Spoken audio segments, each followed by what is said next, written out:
అమ్మమ్మ చేతి కమ్మని రుచులను మీ ఇంటికే తెచ్చుకోండి. అమ్మమ్మాస్ స్వచ్ఛమైన ప్రేమ కమ్మని రుచి. ఉమెన్స్ డే అంటే కొత్త కొత్త గెస్టులు తీసుకొస్తాం. ఈసారి మాత్రం ట్రాన్స్జెండర్.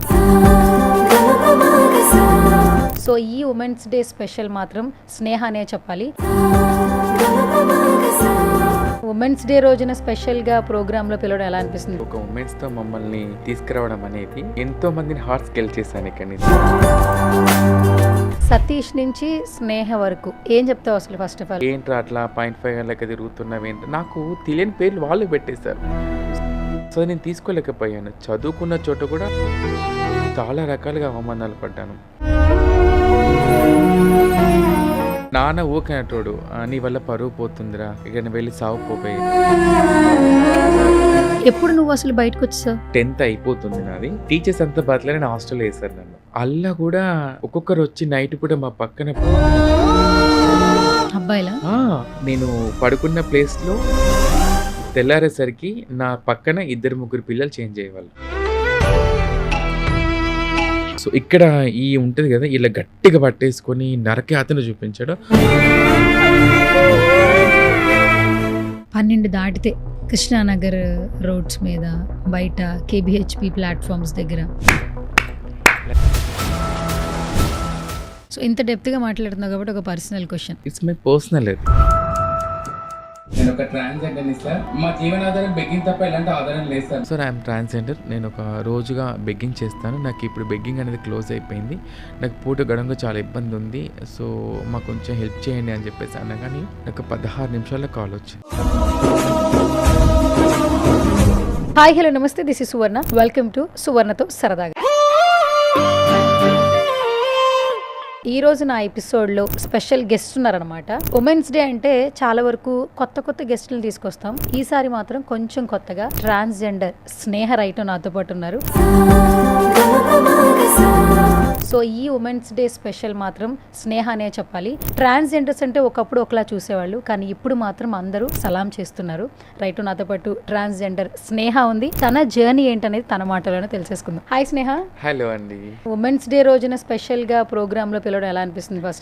ఫస్ట్ ఆఫ్ ఆల్ నిజంగా చాలా హ్యాపీగా అనిపించింది. అంటే లైక్ ఒక ఉమెన్స్ తో మమ్మల్ని తీసుకురావడం అనేది ఒక ఎంతో మందిని హార్ట్స్ గెలిచేసాను ఇక్కడ. నిజంగా నాకు చాలా హ్యాపీగా అనిపిస్తుంది. అంటే ఉమెన్స్ డే రోజు ఒక ట్రాన్స్జెండర్ని పిలిచి వాళ్ళతో మమ్మల్ని పోల్చి అంటే దేంట్లో మీరు తక్కువ కాదు, అందరితో పాటు సమానమని ఈ ప్లేస్ ఇచ్చేసారు. ఇంకా అంతకంటే మించి అవార్డ్స్ ఏమున్నాయండి. చాలా హ్యాపీగా. అండ్ రీసెంట్ టైమ్స్లో స్నేహ అంటే ఇంట్రడక్షన్ అవసరం లేదు, ఎట్లా అనిపిస్తుంది? అంటే ఒకప్పుడు నాకు తెలిసిన స్నేహకి ఇప్పుడు ఉన్నటువంటి స్నేహకి చాలా చేంజ్ వచ్చింది. యా, అంటే ఒకప్పుడు సతీష్గా ఉన్నప్పుడు నేను ఎవరికి తెలుసో తెలియదు, నాకు తెలియదు. స్నేహగా ఉన్నప్పుడు చాలామందికి అంటే సోషల్ మీడియా ద్వారా పరిచయము. నేను చేస్తున్న నా యొక్క సోషల్ మీడియాలో నేను చేస్తున్న నా ప్రయాణం కానీ, నా ట్రాన్స్జెండర్ గురించి తెలియచేయడం కానీ, అవన్నీ కూడా జనాలు ఏదైనా సరే వాస్తవాన్ని ఈజీగా నమ్మేస్తారు. అంటే చూపించేది మనము మైక్ ముందు కూర్చొని 10 నిమిషాలు మాట్లాడినప్పుడు ఓ ఇదా అని అనుకుంటారు. కానీ మన ఇట్స్ మీ స్నేహ అలా కాదు. సో వాస్తవాలు ఏమన్నా పర్టికులర్గా చూపించడం ద్వారా సో రిసీవింగ్ అలా వచ్చేసింది. అట్లా సతీష్ నుంచి స్నేహ వరకు జర్నీ అనేది ఒక మాటలో చెప్పేది కాదు, ఒక ఇంటర్వ్యూలో మాట్లాడేది కాదు. కానీ ఇన్ని సంవత్సరాల నీ జర్నీలో చాలా హ్యాపీనెస్లు ఉంటాయి, చాలా బాధలు ఉంటాయి. కానీ సోషల్ మీడియాలో ఫేమ్ మాత్రం చాలా బాగా తెచ్చుకున్నావు. అవును. ఏం చెప్తావు అసలు? ఫస్ట్ ఆఫ్ ఆల్ అంటే ఒక సతీష్ నుండి స్నేహగా రావడానికి మామూలుగా ఈజీగా రాలేదు. నేను ఎన్నో కష్టాలు పడ్డాను. పొట్టకుటికి తిండి లేక, ఇంట్లో వాళ్ళ మాటలకి, అన్నదమ్ముల మాటలకి. అసలు ఫస్ట్ ఆఫ్ ఆల్ నాకే తెలియదు నేను ఒక ట్రాన్స్ అనే విషయం. నేను అబ్బాయిగా ఉన్నప్పుడు చాలామంది నన్ను నేను చేసే ప్రవర్తన బట్టి నన్ను ఎక్కిరించేవాళ్ళు, తిట్టేవాళ్ళు నన్ను చూసి. అరే ఏంట్రా అట్లా 0.5 లెక్క తిరుగుతున్నావు ఏంటి? నాకు తెలియని పేర్లు వాళ్ళు పెట్టేశారు. సో నేను తీసుకోలేకపోయాను. చదువుకున్న చోట కూడా చాలా రకాలుగా అవమానాలు పడ్డాను. అప్పుడు నాకు తెలియదు అసలు నా జెండర్, నేను ట్రాన్స్ అనే విషయం నాకు అసలు అస్సలకి తెలియదు అప్పుడు నాకు. అరే ఇంట్లో వాళ్ళు కూడా అవగాహన లేకుండా పోయింది. నాన్న తిట్టేవారు, అమ్మ తిట్టేది, స్కూల్లో టీచర్స్ కూడా చాలా రకాలుగా ఇబ్బంది పెట్టేవాళ్ళు. నేను ఒక 8th క్లాస్‌లో 7th దాకా నాకంత అసలు ఏం ఎక్కిరిస్తుంటే నేను నవ్వేదాన్ని వాళ్ళతో పాటు నేను గూడా. అరే! నన్నెందుకు స్పెషల్‌గా ఇట్లా అంటున్నారు? ఏంటో నాకు తెలీదు అసలు 7th అంటే వరకు. ఎందుకు ఎలా బిహేవ్ చేసేదానివి? ఆడపిల్లలా మాట్లాడడము, మాట్లాడడం. ఆడపిల్లలా మాట్లాడడము, ఎక్కువెళ్ళి ఆడపిల్లలతో కూర్చోవడము, గేమ్స్ ఆడపిల్లల గేమ్స్ ఆడడము, నేను ఎక్కువ అవే చేసేదాన్ని. అంటే నాకు తెలీదు నిజంగా నేను ఎందుకెళ్ళి అవి చేస్తే. స్టాండర్డ్‌లోనే. 7th స్టాండింగ్‌లోనే. ఇంట్లో గూడా స్కూల్‌లో వచ్చేసేమో ఆడపిల్లలతో కూర్చోవడం, ఆడపిల్లల పని చేయడం అవి చేసేదాన్ని. ఇంట్లో వచ్చేసి రాగానే ఇంట్లో బట్టలు మడత పెట్టాలి, శారీస్ మడత పెట్టాలి, బోళ్ళు తోమేసేయాలి, అరే ఇల్లు నీట్‌గా ఉంచుకోవాలి, అమ్మ బయటికెళ్తే ఇల్లంతా చేసేయాలని అలాంటివి చేసేదాన్ని. మా అమ్మ లేనప్పుడు దొంగతనంగా మా అమ్మ చీర కట్టుకునేదాన్ని నేను. నాకు తెలీదు నేను ఎందుకు అలా కట్టుకుంటాననేది. నాకు ఒక సడన్ ఏజ్ వచ్చిన తర్వాత నాకు అనిపించింది నేను ఒక అబ్బాయిని కాదు ఒక అమ్మాయినని. కానీ ఆ అబ్బాయిగా ఉన్నప్పుడు నేను పడ్డ చిత్రహింసలు అంతా ఇంత కాదు. నరకయాతన అనుభవించాను. స్కూల్లో అవమాన పడ్డాను. నడుస్తున్న చోట రోడ్డు మీద వాడివిడు అనే మాటలు, ఇంట్లో వాళ్ళు ఇలా రకరకాల మాటలు అనుభవించి నిజంగా చెప్తున్నాను ఆ రోజు నేను పడ్డ బాధలు, ఈరోజు ఇంతమంది ఇచ్చే రిసీవింగ్ మీరు అందరు కదా ఇంత ఈజీగా తీసుకొచ్చుకున్నారు ఫేమ్ అనేది. ఆ కష్టం అంతా ఎప్పటికీ మేము మర్చిపోం. నాలాగా ఇంకా చాలామంది ఇప్పటికీ పడుతూనే ఉన్నారు ఇంకా తెలియకుండా బయటికి. నాన్న ఊకనేటోడు నీ వల్ల పరువు పోతుందిరా, ఇక నువ్వు వెళ్ళి సావు పోపోయి అని చెప్పేసి అనేవాడు.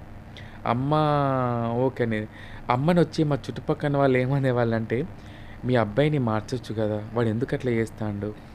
నన్ను మా బంధువులు ఒక అతను రూమ్లో బంధించి, సరిగ్గా నిలబడు, అబ్బాయి లెక్క మాట్లాడు, పేరు చెప్పు గట్టిగా, ఇట్లా చెప్పు అంటే, అరే నేను నటిస్తాను ఏమన్నా, అది నాకు తెలియని జీన్స్ ప్రభావం, అది నాకు తెలియని ఒక నాలో ఉన్న జెండర్, అది నేను ఎలా చేయగలుగుతాను.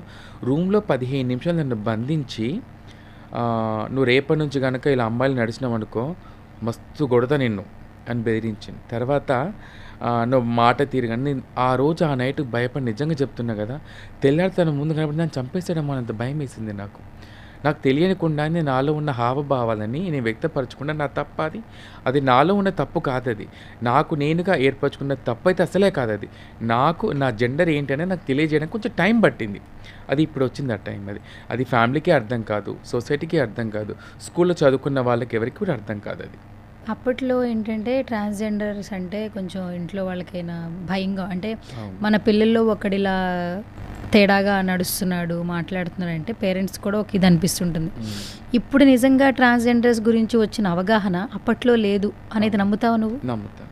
మీ పేరెంట్స్ టైంలో అయితే అస్సలు లేదు. అస్సలు లేదు. నిజంగా ఇప్పుడు నమ్ముతాను నేను. ఎందుకంటే ఒకప్పుడు అసలు అంతమంది ఎక్కువ కనిపించేవాళ్ళు కాదు కూడా. ఎందుకంటే నేను బయటికెళ్ళినప్పుడు నాకు కూడా మా వాళ్ళు ఎక్కువ కనిపించేవాళ్ళు కాదు. ఎక్కడో ఒక చోట మూల కనిపించేవాళ్ళు. అది నాకసలు ఊర్లలో అయితే ఇప్పటికి అవగాహన లేదు. ఊర్లలో అయితే గివిలేంది ఏషియన్ కట్టుకొని వస్తున్నారా అని చెప్పేసి అని ఇప్పటికీ అంటారు ఊర్లల్లో. సిటీలో కనుకుంటే ఇప్పుడు జనరేషన్ కొంచెం చేంజ్ అయింది కాబట్టి సోషల్ మీడియా ప్రభావం వల్ల, సో అన్నిటి వల్ల బయటికి రావడం వలన వీళ్ళ లైఫ్ స్టైల్ ఇలా ఉంటుందా అని చెప్పి చాలామందికి అవగాహన వచ్చింది.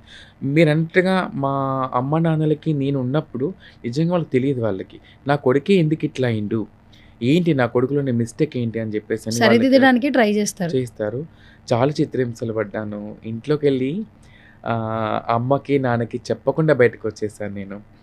14 సంవత్సరాల నరక యాతన అనుభవించాను నేను. తల్లి ప్రేమ నోచుకోలేక, అక్క చెల్లెల ప్రేమ నోచుకోలేక, బంధువుల పెళ్ళిళ్ళకి దొంగచాటుగా వెళ్ళడానికి కూడా అవకాశం లేకుండా పోయేది మాకు.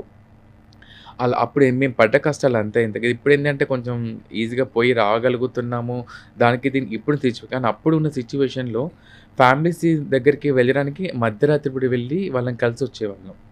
నేనే ఇప్పుడు తల్లి నువ్వు కలిసొచ్చేది. 7th స్టాండర్డ్‌లో నీకు ఒక ఐడియా వచ్చింది. అవును. అమ్మాయిలా మారటం, అమ్మాయిలా పనులు చేయడం ఓకే. ఇంట్లో తెలిసింది. ఎప్పుడు నువ్వు అసలు బయటకొచ్చేసావు? అంటే ఇంక నేను నువ్వు ఇంకా అబ్బాయిలా సతీష్‌లా ఇంట్లో బ్రతకలేకపోతున్నావు. అవును. స్నేహగానే బ్రతకాలనుకున్నావు. అవును. ఏ ఏజ్‌లో బయటకొచ్చేసావు? 10th అయిపోతుంది నాది. 10th అయిపోయేటప్పటికి నేను 9th అయిపోతుంది. 9th అయిపోయిన తర్వాత మా ఇంట్లో వాళ్ళు చాలా హెరాస్ చేసేవాళ్ళు నన్ను. వాళ్ళు పెట్టే ఇబ్బందులకి నేను సరిగ్గా ఫుడ్ తీసుకోకపోవడము, క్లాస్ ఫస్ట్ వచ్చేదని వెనకబడిపోయాను. సో టీచర్స్ అంతా గమనించి నువ్వెందుకు బ్యాకప్ అయిపోయావు అని చెప్పేసి అని వాళ్ళు కొంచెం నాతో మాట్లాడితే, మా ఇంట్లో చాలా పేద కుటుంబం మాది. నిజంగా పూట కూడా గడవడానికి ఇబ్బంది ఉండేది. వాళ్ళు అన్నారు వీళ్ళ ఇంట్లో ఏమైనా ఇబ్బంది ఉంది కావచ్చు, మరి లేకపోతే వీళ్ళని హాస్టల్‌లో వేద్దామని చెప్పేసి అన్నారు. టీచర్స్ అంతా బతిలాడి హాస్టల్‌లో వేశారు నన్ను. వాళ్ళ మాట్లాడి ఒక గవర్నమెంట్ హాస్టల్, బీసీ హాస్టల్ నన్ను వేశారు. వేసిన తర్వాత అల్లా కూడా నిజంగా చెప్తున్నా అండి, అవి గుర్తుకొస్తే ఒక్కొక్కసారి బాధ అనిపిస్తది. చెప్పకూడదు కానీ ఒక్కొక్కరు వచ్చి నైట్ పూట మా పక్కన పడుకొని నరకయాతన ఇబ్బంది పెట్టేవాళ్ళు నిజంగా. అంటే మా నడక, మా విధానాన్ని చూసేవాడు. నైట్ పూట వచ్చి ఎక్కడ పడితే అక్కడ టచ్ అరే ఆ టైంలోనే అంత ఇబ్బంది పెట్టేవాళ్ళు మమ్మల్ని. హాస్టల్‌లో కూడా. అబ్బాయిలా? ఆ! నాకనిపిచ్చేది. లేకపోతే ఫుడ్ కోసం లైన్ నిలబడతాం గదా! ఎక్కిరించేవాళ్ళు అందులో కూడా. "ఏయ్! వాడికి వేరే లైన్ కట్టియండ్రా. ఏయ్! నువ్వు ముందుకు రా" అని ఎక్కిరించడము. ఒక 100 మంది ఉంటారు హాస్టల్‌లో. అలా వాళ్ళందరూ ఇబ్బంది పెట్టడము. లేకపోతే వాళ్ళంతా కలిసి గ్రూప్‌గా మాట్లాడుకొని అగో వాడొస్తున్నాడని చెప్పి సైగ చేయడము. తర్వాత మధ్యరాత్రి పూట నేను ఫేస్ చేశానవి. నేను పడుకున్న ప్లేస్‌లో తెల్లారేసరికి నా పక్కన 2, 3 పిల్లలు చేంజ్ అయ్యేవాళ్ళు. చాలా నరకయాతన అనుభవించాను నేను నిజంగా. అప్పుడు ఎవరికైనా వెళ్లి చెప్పామనుకో, వాళ్ళే మమ్మల్ని తిట్టేవాళ్ళు. "ఏయ్! ఇన్ని రోజులేంది వీడేంటి ఇప్పుడేంట్రా కొత్తగా" అని చెప్పేసనేసి. అలాంటి అనుభవాలు కూడా చాలా ఎదుర్కొన్నాను. సో, ఇంట్లో ఇబ్బంది వల్ల అలా బయటకొచ్చేసి హాస్టల్‌లో ఉండి అన్ని నరకయాతనలు అనుభవించి అలా 10థ్ వరకి చదువుకోగలిగాను. తర్వాత ఇంటికెళ్ళి చెప్పేసాను ఇంట్లో వాళ్ళకి. నాకు ఇంట్లోకెళ్ళి రావడం కల్లా మేజర్ ఉద్దేశ్యం ఏంటంటే, నాకు మా ఇంట్లో పెళ్లి చేద్దామని చూసారు. నీకు పెళ్లి చేద్దాం అనుకున్నారు. మాకు తెలిసిన బంధువుల అమ్మాయిని మాట్లాడేశారు. వాళ్ళే వెళ్లి ఖాయం చేసేసుకున్నారు.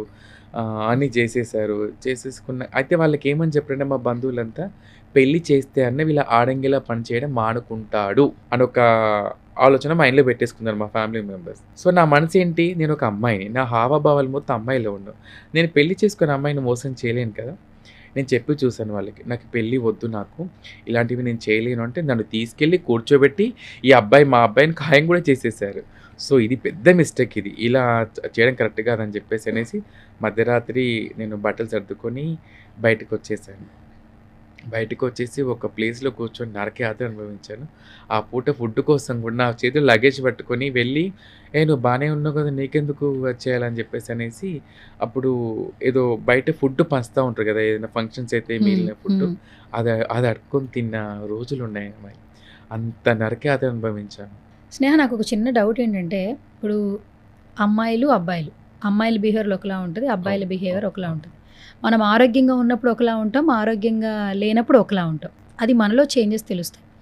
మీరు ట్రాన్స్‌లా మారాలనుకుంటున్నారని మీకెట్లా అర్థమైపోతది? అంటే మీకు ఆ చేష్టలు తెలుస్తుంది. అవును. బయట వాళ్ళు తెలుసుకోవాలంటే కూడా వాళ్ళకి టైం పడతది గదా! ఇప్పుడు పేరెంట్స్ అనుకో 2 దెబ్బలేస్తే మాట వింటాడేమో అని ఆలోచిస్తుంటారు. అవును. మీ బాడీలో చేంజెస్ మీకు ఫస్ట్ ఎట్లా అనిపిస్తాయి? అంటే ఇంట్లో అంటే నేను చెప్పాను కదా! సెవెంత్ స్టాండింగ్ అయిపోయేటప్పుడు మాకప్పుడు అసలు మైండ్ మెచ్యూర్ అయిద్ది అసలు. అప్పుడు ఆడపిల్లలు పనిచేస్తున్నప్పుడు, ఆడపిల్లలను చూసినప్పుడు అరే! అలా జుట్టు పెంచుకుంటే బావుంటది గదా! ఆమె కట్టుకొని నేను కూడా చీర అలా కట్టుకుంటే బావుంటుంది గదా! అని చెప్పేసని ఎవరినైనా తలుపులు వేసేసుకొని చీర కట్టుకోవడము, ఇంట్లో పనులన్నీ చేయడము, అలాంటివన్నీ చేయడం అనేది అప్పుడు అవి మాకనిపిస్తాయి. లక్షణాలు. అవి అట్లా ట్రాన్స్‌గా మారే మారే లక్షణాలు. లక్షణాలు అవన్నీ కూడా. హ్మ్. సో, అప్పుడు అబ్బాయిలను చూసినప్పుడు మాకేమనిపిస్తదంటే, ఈ అబ్బాయి చాలా బాగున్నాడు గదా! నేను ఒకవేళ కొన్ని రోజులైతే నేను ఆ అబ్బాయితోనే ఉంటే బావుంటది. అంటే ఇప్పుడు ఒక ఇద్దరు కపుల్స్ చూసినప్పుడు వాళ్ళిద్దరు నడుస్తున్నప్పుడు మాకేమనిపిస్తదంటే, వీళ్ళ జంట బావుంది. అప్పుడు నాకు కూడా నేను కూడా ఆ అబ్బాయి పక్కన నడిస్తే బావుంటదేమో అని నాకలా ఫీలింగ్ అనిపిచ్చేది. 7థ్, 8థ్, 9థ్ నాకలా స్టార్ట్ అయిపోయింది. 7థ్ స్టార్ట్ అయిపోయింది నాకు. స్కూల్‌లో కూడా అబ్బాయిలు నా పక్కన కూర్చున్నప్పుడు నాకేదో సిగ్గులా అనిపిచ్చేది. అయ్యో! ఈయనేంటి నా పక్కన ఒకవేళ చెయ్యేసినా కూడా నాలో స్పర్శ వేరే అనిపిచ్చేది నాకు. స్కూల్‌లో చదువుకునేటప్పుడు 7థ్ స్టాండర్డ్ నా పైన ఒక అబ్బాయి చేసినప్పుడు నాకు తెలియని ఫీలింగ్స్ అంటే ఏంటి ఈ అబ్బాయి నా మీద చేస్తున్నాడు అదేంటి తెలియకుండానే అలా మాలో ఉన్న హార్మోనిక్ బ్యాలెన్స్ వల్ల లక్షణాలు బయటపడేదండి. ఇంకొకటి తెలుసుకోవాలని స్నేహ, బేసికల్‌గా ఏంటంటే మన బాడీలో చేంజెస్ ఇప్పుడు ఇంతకుముందు నేను అన్నట్టు ఆరోగ్యం బాలేదనుకో, అవును. ఈ విటమిన్స్ లోపం ఉంది, ఆ విటమిన్స్ లోపం ఉంది, లేదా వాటెవర్. యాహ్! అసలు ట్రాన్స్‌గా ఎలా మారుతారు? ఇప్పుడు మీరు మారిపోతున్నారు కదా! మీకు కూడా మీ గురించి తెలుసుకోవాలని ఉంటుంది కదా! అవును. ఇంతమందిని చూస్తున్నారు బయట. మనమే ఎందుకు ఇట్లా ఈ ఏజ్‌లో మారిపోతున్నామని ఎప్పుడన్నా మీరు వెనకాల తెలుసుకునే ప్రయత్నం చేశారా? అంటే ఇక్కడ ఇది చాలా కూడా మంది భగవంతుడి సృష్టేనా? సృష్టే ఇది. నేను అంతేనా? ఒప్పుకుంటాను. హ్మ్. పక్కాగా ఒప్పుకుంటాను. ఎందుకంటే కోట్ల జనాభాలో ఓ 50 లక్షల మంది అబ్బాయిలని అనుకుందాం మనం. ఆ 50 లక్షల మందిలో ఒక 1000 మంది మాత్రమే ఎందుకు ఇలా అయ్యారు? అదేదో మీరన్నట్టుగా ఇప్పుడు విటమిన్ లోపమో, లేకపోతే దాని లోపమో అనుకుంటే అందరూ అలా అనవచ్చు కదా! హ్మ్. మేము మాత్రమే ఎందుకు ఇలా అయ్యామంటే అది మాలో ఉన్న ఒక శక్తి. ఆ దేవుడు మాకిచ్చిన ఒక అదన్నట్టు. సో, ఏదైనా రాసుకొని వస్తామని చెప్పేసని అంటారు కదా! ఒక అబ్బాయిని తీసుకొచ్చి సర్జరీ చేపించి నువ్వు ట్రాన్స్‌గా మారిపో అంటే ఎవరు మారరు. మాలో ఉన్న హార్మోనిక్ బ్యాలెన్స్ వల్లని ఇలా చేంజెస్ అవుతాను తప్ప, కావాలని చీర కట్టుకుని చేంజ్ అయిపోతానని చెప్పేసి అంటే ఎవరు అవ్వరండి. ఇంకొకటి నేను విన్నాను స్నేహ, ఇప్పుడు ఎప్పుడైతే ట్రాన్స్‌గా మారాలనుకుంటారో, అబ్బాయి నుంచి అమ్మాయిగా మారాలంటే చిన్న విషయం కాదట.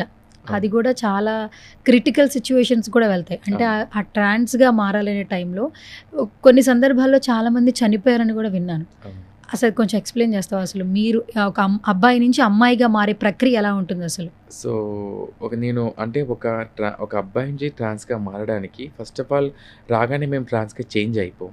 సో, మాకంటూ ఒక సర్జరీ ఉంటుంది. అంటే మాకు ఆ సర్జరీకి అయ్యే ఖర్చు కూడా ఉంటుంది. దానికి మేము బెగ్గింగ్‌కెళ్ళి ఆ డబ్బు జమ చేసుకొని, మా పెద్దవాళ్ళ దగ్గరికెళ్ళి చెప్పడము. ఆ సర్జరీ అనేది ఎట్లా అంటే దొంగతనంగా చేసుకుంటాం సర్జరీ కూడా. బహిర్గంగా ఎక్కడ చేసుకోం. ఏదో బాంబే, ఢిల్లీకెళ్ళి ఆ సర్జరీ చేసుకుంటాం. ఆ సర్జరీకెళ్ళే ముందు కూడా తిరిగి వస్తామా లేదా అని నమ్మకం కూడా ఉండదు మాకు. సో, అంటే ఒకటి గుర్తుపెట్టుకోండి మీరు, చిన్న ఆయిల్ పడితేనే ఆ బబుల్ పెయిన్ మనకు ఒక 2, 3 డేస్ దాకా పెయిన్ బాగా ఉంటుంది. కాలినా కానీ, చిన్న దెబ్బ తాకినా కానీ. అలాంటిది మా బాడీలో ఒక అవయవమే తీసేసినప్పుడు ఆ పెయిన్ ఎంత ఉంటుందని మీరు ఒకసారి ఆలోచించండి. తర్వాత 40 మా ఇంటికి ఒకవేళ బ్రతికి ఉండి ఇంటికి తీసుకొచ్చేస్తారు. చాలా వరకు అలా ఎవరికీ జరగలేదు. అంటే తీసుకొచ్చేసి ఇంట్లో 41 డేస్ ఒకే రూమ్‌లో ఉంటాము. 41 రోజు. ఆ 41 రోజు ఒకే రూమ్‌లో ఉండి అబ్బాయిల ముఖం చూడకూడదు. ఫోన్ యూజ్ చేయకూడదు. తర్వాత టీవీ చూడకూడదు. ఒకవేళ చూస్తే మా ట్రాన్స్ వాళ్ళ ముఖం మాత్రమే చూడాలి. వేరే వాళ్ళు ఎవరి ముఖం కూడా చూడకూడదు. ఆ 4 గోడల మధ్య 41 రోజు అమ్మవారి ఆలాపనతోనే ఉంటాం. దాంట్లో మళ్ళీ మాకు 11 స్నానము, 21 స్నానము, 31 స్నానము, 41 స్నానం అని ఉంటుంది. అది మాకు మంగళ స్నానాలుగా మా పెద్దవాళ్ళు చేపిస్తారు. ఎక్కడైతే మాకు సర్జరీ చేపిస్తారో ఆ సర్జరీ మీద హాట్ వాటర్ పోయడము, పసుపు రాయడము. సో, అలాంటివి చేసి కొంచెం మన వేణీలతో స్నానం చేపించి మాకు ఆ రోజు మాకప్పుడు 11 రోజు మాకు భోజనం పెట్టడము అట్లాంటివి జరుగుతాయి మాకు. ఇప్పుడు ఏదన్నా ఒక యాక్సిడెంట్ అయ్యి లేదా ఒక దెబ్బ తగిలి అంటే శరీరం మీద ఒక చిన్న గాయమైంది లేదా వెజిటబుల్స్ కోస్తున్నప్పుడు కత్తి మీకు ఇంకో విషయం కోసుకుంటేనే చెప్పాలి. ఇంకో విషయం అంటే ఈ సర్జరీస్ అనేది ఇప్పుడు ఇలా వెళ్ళి చేసుకొని వస్తున్నాం. కానీ వెనకట్లో ఎలా ఉండేదంటే తెలుసా అండి? వాళ్ళు ఇప్పటికీ ఉన్నారు. నేను చూసాను ఇప్పటికి కూడా. తమిళనాడులో, కేరళలో ఒక ఇద్దరిని చూసాను ఇప్పటికి. వెనకట ఎలా చేసేవారంటే మురికిమాత అమ్మవారి ముందు కూర్చోబెట్టి, అమ్మవారి ముందు పూజ చేపిచ్చేసి, వేడి వేడి నూనె, కాగి నూనె ఉంటుంది కదా! ఫస్ట్ అక్కడ బొంద దోవి పెడతారంట అక్కడ. బొంద దోవి పెట్టి ఒక ఒక ప్లేస్‌లో సైడ్‌కి ఒక ప్లేస్‌లో వేరే చోట బొంద దోవి పెడతారంట. మా పెద్దవాళ్ళే వెళ్ళి ఏదైతే ఆ భాగం ఉంటుందో అది కట్ చేసి అక్కడ వేడి వేడి నూనె పోస్తారంట. పోస్తే ఆ అమ్మవారి దీవెనలో ఒకవేళ ఉండి మనము బ్రతికుంటేనేమో తీసుకొచ్చి మళ్ళీ మాకు ఇప్పుడు 40 డేస్ అలా చేసేవారంట. చనిపోతే చనిపోతే తీసుకెళ్ళి బొంద పెట్టేవాళ్ళంట. అంత ప్రత్యేకత ఉండేది. ఇప్పట్లోనే సర్జరీస్ ఇవి చేస్తున్నారు. మరి వెనకట ఏం చేసేవాళ్ళు? వెనకట అలా చేసేవారు కాదు కదా! ఓకే. అలాంటివి కూడా ఉన్నాయి. అంటే ఇప్పుడు నాట్ ఓన్లీ సర్జరీ, ఇప్పుడు నువ్వు చెప్పిన ప్రక్రియ కావచ్చు, సర్జరీ కావచ్చు. అది మీకు మీరే భిక్షాటన చేసి, సెక్స్ వర్క్స్ చేసి, ఆ డబ్బులు సంపాదించుకొని, బొంబాయి అటు వెళ్ళి, అక్కడ ఆపరేషన్ చేయించుకొని, అప్పుడు ఆపరేషన్ టైంలో కూడా అది చాలా పెయిన్‌ఫుల్ కదా! చాలా నరకం. అసలు మాకు నిజంగా చెప్తున్నాము, లేవలేము. అంటే లేచి నడవలేము. మంచానికే పరిమితమై ఉంటాము. వాటర్ అందివ్వాలి మాకు. ఏది కావాలన్నా పక్కన ఒక 2 ఇవ్వాలి మాకు. ఆ 41 డేస్ మేము నరకం అనుభవిస్తాం. చిన్నప్పటి నుంచి ఆ రోజు వరకి మేమేమేం చేసామో అన్నీ నెమరేసుకుంటాం. నిద్ర మాత్రం పట్టదు అసలకి. నిద్రపోము. అంటే విపరీతమైన పెయిన్ ఉండటం పెయిన్ వల్ల. బాగా ఉంటుంది. ఆ అమ్మవారిని మురికిమాతను తలుచుకుంటూ ఉంటాము. 41 డేస్ నరక యాత్ర అనుభవిస్తాం. తిరిగి ఇటు తిరగలేము, అటు తిరగలేము. ఒకేసారి అలాగే పడుకొని ఉంటాము. ఆ అమ్మవారిని తలుచుకుంటూనే ఉంటాము. 41 డేస్. 41 డేస్. 41 డేస్ తర్వాత మళ్ళీ మా పెద్దవాళ్ళు మంగళ స్నానం చేపించేసి, ఆ తర్వాత మురికిమాత అని ఉంటుంది మాకు. ఆ మురికిమాత అమ్మవారికి పూజ చేస్తారు. పూజ చేసి గంగాదేవి తల్లికి పాలు పోయడము, ఒడిబియ్యం పోయడం, ఇదంతా కూడా ఈ చేసే పూజ అంతా కూడా మధ్యరాత్రి పూటనే చేస్తారు. ఇదంతా కూడా ఉదయం పూట ఏది చేయరు. ఇప్పుడు కేవలం మీరు అమ్మాయిగా మారాలనుకుంటున్నారు, మారిపోతున్నారు. అంటే అబ్బాయి నుంచి అమ్మాయిగా మారిపోతున్నారు. వాళ్ళలాగానే మీ వేషధారణ, మీ మాట తీరు, వాళ్ళ డైలీ లైఫ్ రొటీన్ ఎలా ఉంటుందో ట్రాన్స్ కమ్యూనిటీలో మీకు అలా ఉంటుంది. అవును. కానీ మిగతా విషయాలు ఇప్పుడు ఫీమేల్స్ కంటే మంత్లీ పీరియడ్స్ ఉంటాయి. బట్ అట్లా ట్రాన్స్‌జెండర్స్‌కి అట్లా ఉండదు కదా! ఇది చాలా వరకి మేమందరికీ తెలిసిన విషయం ఇది. అంటే ఒక అమ్మాయిలా మేమున్నప్పుడు సో, ట్రాన్స్‌జెండర్స్‌కి పీరియడ్స్ వస్తాయని ఇట్స్ మై పర్సనల్ అది. అంటే మేము అది బయటికి చెప్పుకోలేము. ఎందుకంటే లైక్ మీ అందరికీ తెలుసు. మేము పిల్లల్ని కనలేము. ఆ విషయం మీకు తెలుసు already. So, as it is female లానే మేము గూడా ఉంటాం. పీరియడ్స్ అనేది ఇట్స్ పర్సనల్ అది అంతే అది. ఓకే. సో, ఇంకొకటేంటంటే మీ లైఫ్‌లో చాలా కష్టాలు పడి అమ్మాయిలుగా మారతారు కదా! అవును. కానీ మీ డైలీ రొటీన్ మీరు బతకడం కోసం, మీరు తినాలన్నా, మంచి బట్టలు కట్టుకోవాలన్నా, మీకంటే ఓన్లీ భిక్షాటన చేస్తారు అవును. కొంతమంది. అంటే ఎప్పుడు అంటే భిక్షాటన చేయడంలో ఎలాంటి హేళన వచ్చినా కూడా తీసుకోగలరు. అవును. స్టార్టింగ్ డేస్‌లో ఏంటంటే రైల్వే స్టేషన్‌లో కావచ్చు, ఫుట్‌బాతుల దగ్గర కావచ్చు, ప్లాట్‌ఫామ్స్‌లో కావచ్చు, చప్పట్లు కొట్టేవాళ్ళు వస్తే నవ్వుకునేవాళ్ళు. అవును. కానీ ఇప్పుడు కొంచెం చేంజ్ అయింది. జనరేషన్ చేంజ్ అయిన తర్వాత వాళ్ళు రాంగానే రెస్పెక్ట్ చేస్తున్నారు.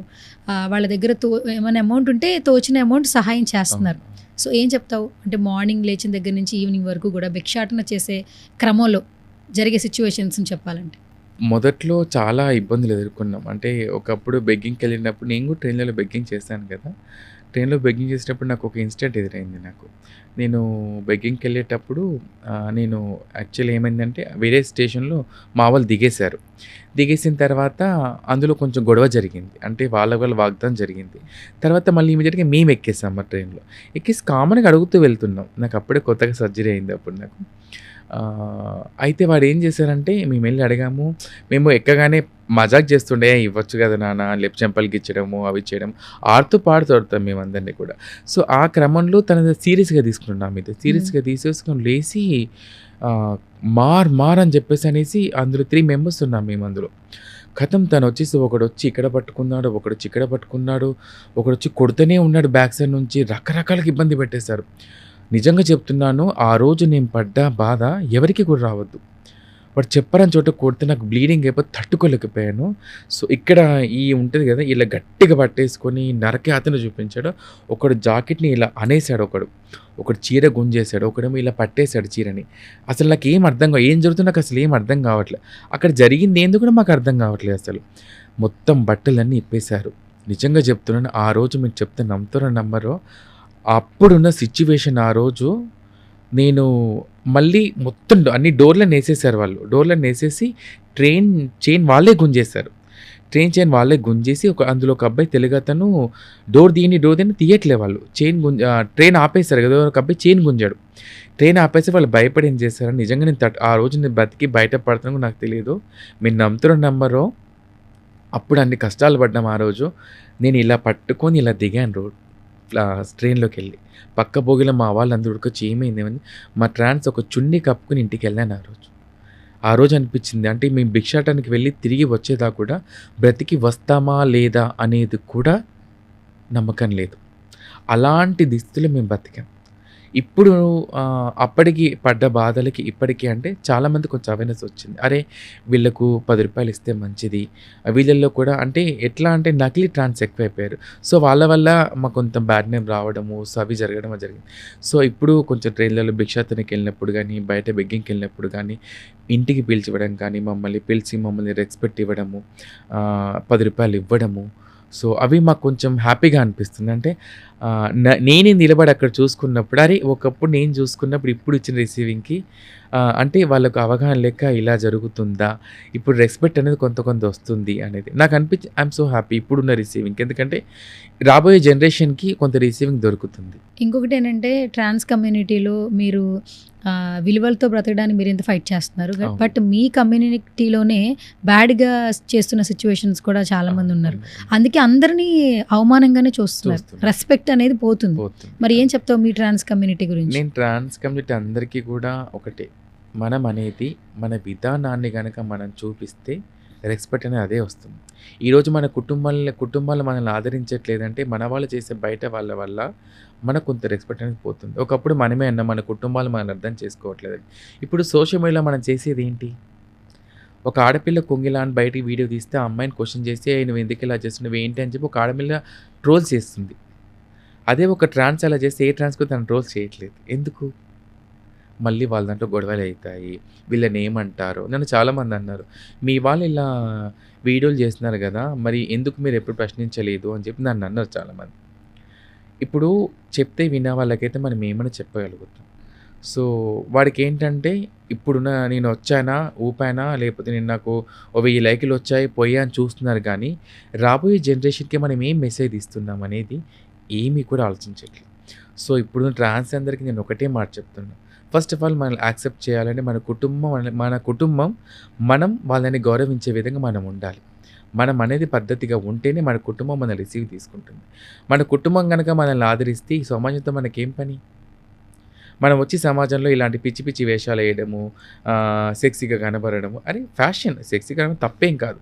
అది ఎక్కడ, ఏ సందర్భాల్లో కనబడాలో అక్కడే కనబడాలి. హ్మ్. ప్రతి చోట కూడా నువ్వు జాకెట్ కిందకి నేను అందంగా ఉన్నానని చూపించుకున్నంత మాత్రాన రిసీవింగ్ రాదు.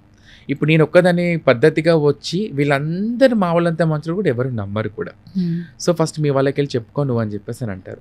సో మా ట్రాన్స్‌జెండర్స్ అందరికీ ఒకటే మాట చెప్తున్నాను. మన కుటుంబాలు కానీ, ఈ సొసైటీ కానీ మనల్ని ఆదరించాలంటే ఫస్ట్ మన బిహేవియర్‌ని మనం మార్చుకోవాలి.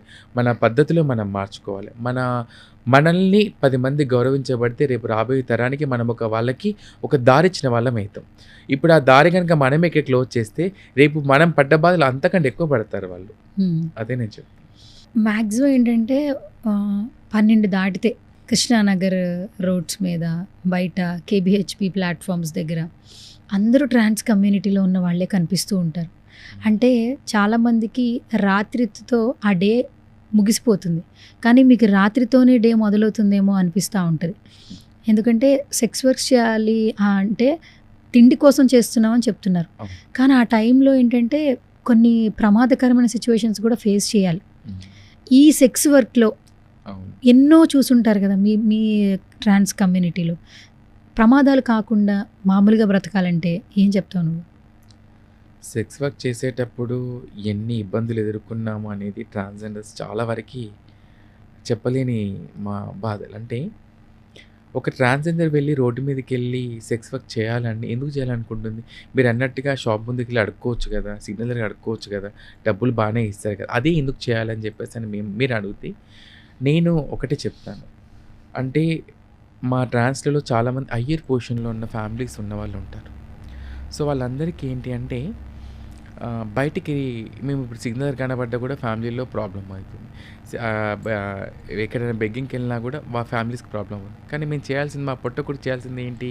ఇప్పుడు నేను అమ్మాయిలా బతకాలి, నేను లైఫ్ని లీడ్ చేయాలంటే కావాల్సింది సెక్స్ వర్క్ అక్కడ. సో అక్కడికి వెళ్ళినప్పుడు మా వాళ్ళు ఈరోజు ఉదయం వెళ్ళి తిరిగి ఇంటికి వచ్చారు కూడా నమ్మకంగా ఇంటికి వస్తామా అనేది కూడా లేదు.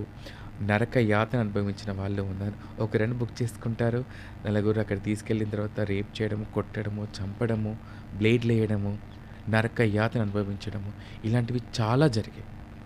సో ఇది ఎందుకు అని మీరంటే గనక నేను ఒకటే మాట చెప్తాను. బ్రతుకు తెరువు కోసం, పొట్టకోటి కోసం తప్పకుండా నచ్చకపోయినా ముఖానిపైన పౌడర్ వేసుకొని, కళ్ళకు కాటుక పెట్టుకొని, పెదాలపై లిప్స్టిక్ పెట్టుకొని, ఆ టైంలో అందరూ ఇంటికెళ్ళి సంతోషంగా తిని పడుకుంటే, ఆ టైంలో పొట్టకోటి కోసం జాకెట్ కిందకని వాడికి చూపించి వాడికి నచ్చే విధంగా ఉండి వాడిచ్చే ₹100 కోసం అలా వెళ్తాం. కానీ అక్కడ జరిగే ఆగడాలు ఎక్కువగా జరుగుతాయి.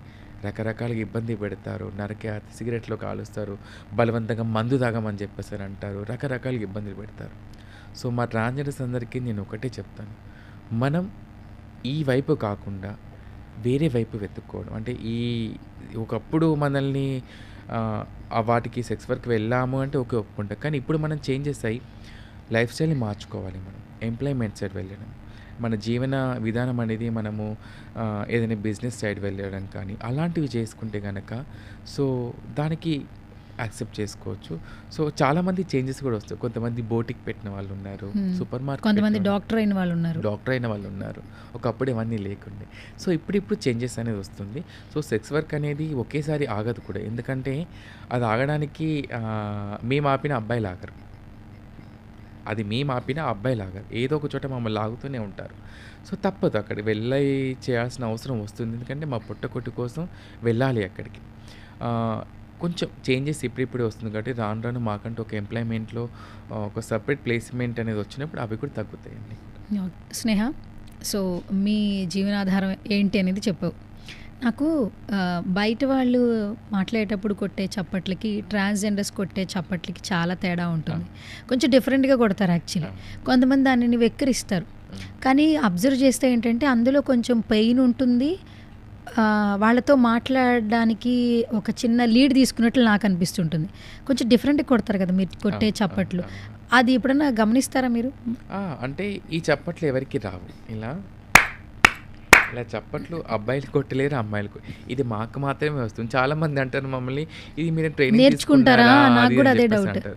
లేదండి, ఇది ట్రాన్స్జెండర్స్కి మాత్రమే వస్తుంది. ఈ చప్పట్లు మేము ఆయుధంగా కూడా ఉపయోగిస్తాం. మీరు అన్నట్టు ఇందాక అన్నారు కదా, సెక్స్ వర్క్ జరిగే చోట ఎక్కడికైనా వెళ్ళినప్పుడు ఏదైనా ఇబ్బంది ఉన్నప్పుడు ఇలా చప్పట్లు కొట్టి 10 మందిని పిలుచుకుంటాం మా వాళ్ళని. ఈ చప్పట్లు మా వాళ్ళకి మాత్రమే అర్థమవుతుంది. అక్కడ ఏదో జరుగుతుంది.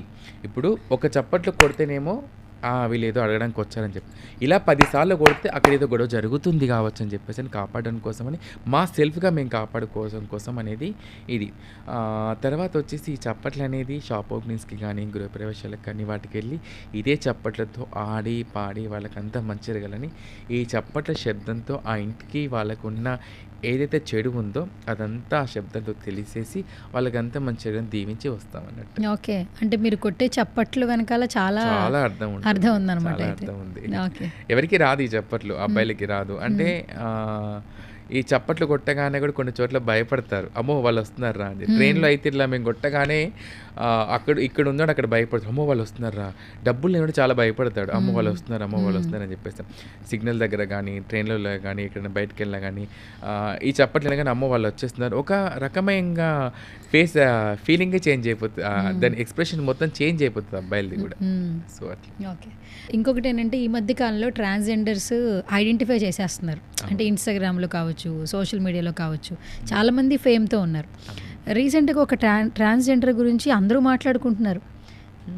ఒక కపుల్ విడిపోయారు, అంకిత ట్రాన్స్జెండర్ అని చెప్పేసి. సో వాళ్ళ వీడియోస్ వాళ్ళిద్దరు కలిసి ఉన్నప్పుడు చూసిన చాలామంది ఫాలోవర్స్ వాళ్ళు వెంటనే విడిపోతున్నారు అని ఇన్స్టాగ్రామ్లో ప్రొఫైల్ అన్ఫాలో చేసుకోవడము, ఒకరికొకరు వీడియోలు పెట్టుకోవడము. తర్వాత ప్రతి ఒక్కరూ మాట్లాడుకుంటున్నారు. ఎలా అంటే మనకు తెలిసిన మన పక్కింటోళ్ళకి ఇలా జరిగింది, లేదా మనకు తెలిసిన సెలబ్రిటీ లైఫ్లో ఇలా జరిగింది అనేలాగా ఒక ట్రాన్స్జెండర్ లైఫ్ అందరికీ తెలుసుకోవాలనిపించింది. అండ్ నువ్వు కూడా ఒకసారి వీడియో షేర్ చేసావు వాళ్ళిద్దరి రిలేషన్షిప్ గురించి. సో సడన్గా అలా జరిగింది. చాలామందికి కూడా ఏం జరిగింది అని తెలుసుకోవాలని క్యూరియస్ వచ్చేసింది. బట్ ఇద్దరు ఎక్కడ ఏమి దాని గురించి ఎక్స్ప్లెయిన్ చేయలేదు. అసలు నీకేమైనా తెలుసా అసలు వాళ్ళ రిలేషన్షిప్ గురించి? సో అంకిత రాజ్ మ్యారేజ్ అయిన తర్వాత ఫస్ట్ వెళ్ళి వీడియో నేనే తీశాను. మన ఛానల్లో పెట్టేటప్పుడు వాళ్ళు సపోర్ట్ చేశారు కూడా. తప్పకుండా మేము అందరికీ మా లైఫ్ స్టైల్ తెలియజేస్తాము, మా లవ్ స్టోరీ తెలియజేస్తాము అని చెప్పేసి ఎక్స్ప్లెయిన్ చేశారు వాళ్ళు. సో అంకిత రాజ్ వాళ్ళు నేను వెళ్ళినప్పుడు ఉండే విధానం చూసినప్పుడు నాకే ఆశ్చర్యం అనిపించింది. సో క్యూట్ కపుల్స్ వాళ్ళిద్దరు కూడా, చూడడానికి చాలా బాగుంటారు. అండ్ వాళ్ళ లవ్ ఎఫెక్షన్స్ కానీ, వాళ్ళ కేరింగ్, వాళ్ళ బాండింగ్ అంతా కూడా చాలా బాగా అనిపించింది. సో మీరు చూసినట్టుగా నేను కూడా సడన్గా ఇన్స్టాగ్రామ్లో చెక్ చేశాను. వాళ్ళిద్దరు స్టోరీస్ పెట్టారు. ఫస్ట్ ఈ అమ్మాయి పెట్టింది, అంకిత పెట్టింది. సో మేమిద్దరం ఇట్లా మిస్అండర్స్టాండింగ్ వల్ల మేమిద్దరం విడిపోతున్నాము. సో ఎవరు కూడా అడగద్దు అనగా నేను ఇమీడియట్గా అమ్మాయికి కాల్ చేశాను. ఎందుకంటే మీడియాలో ఫస్ట్ ఉంచింది మనమే కాబట్టి నన్ను క్వశ్చన్ చేస్తారు కావచ్చు అనే ఒక రైట్తో నేను అడిగాను అమ్మాయి కాల్ ఆన్సర్ చేయలేదు. తర్వాత రాజ్కి కాల్ చేశాను నేను. రాజ్ కూడా కాల్ ఆన్సర్ చేయలేదు. సో నేను నెక్స్ట్ ఒక 1 వీక్ తర్వాత నేను కాల్ చేశాను అంకిత ఏం జరిగింది అసలు మీ ఇద్దరి మధ్య, ఎందుకు అలా మీ ఇద్దరు విడిపోవాల్సి వచ్చింది అని చెప్పేసి అన్నప్పుడు తను బాగా ఏడ్చింది. సో అమ్మ ఇది కొంచెం పర్సనల్, నేను బయటికి చెప్పలేను అని చెప్పేసి నాతో పర్సనల్గా అంది.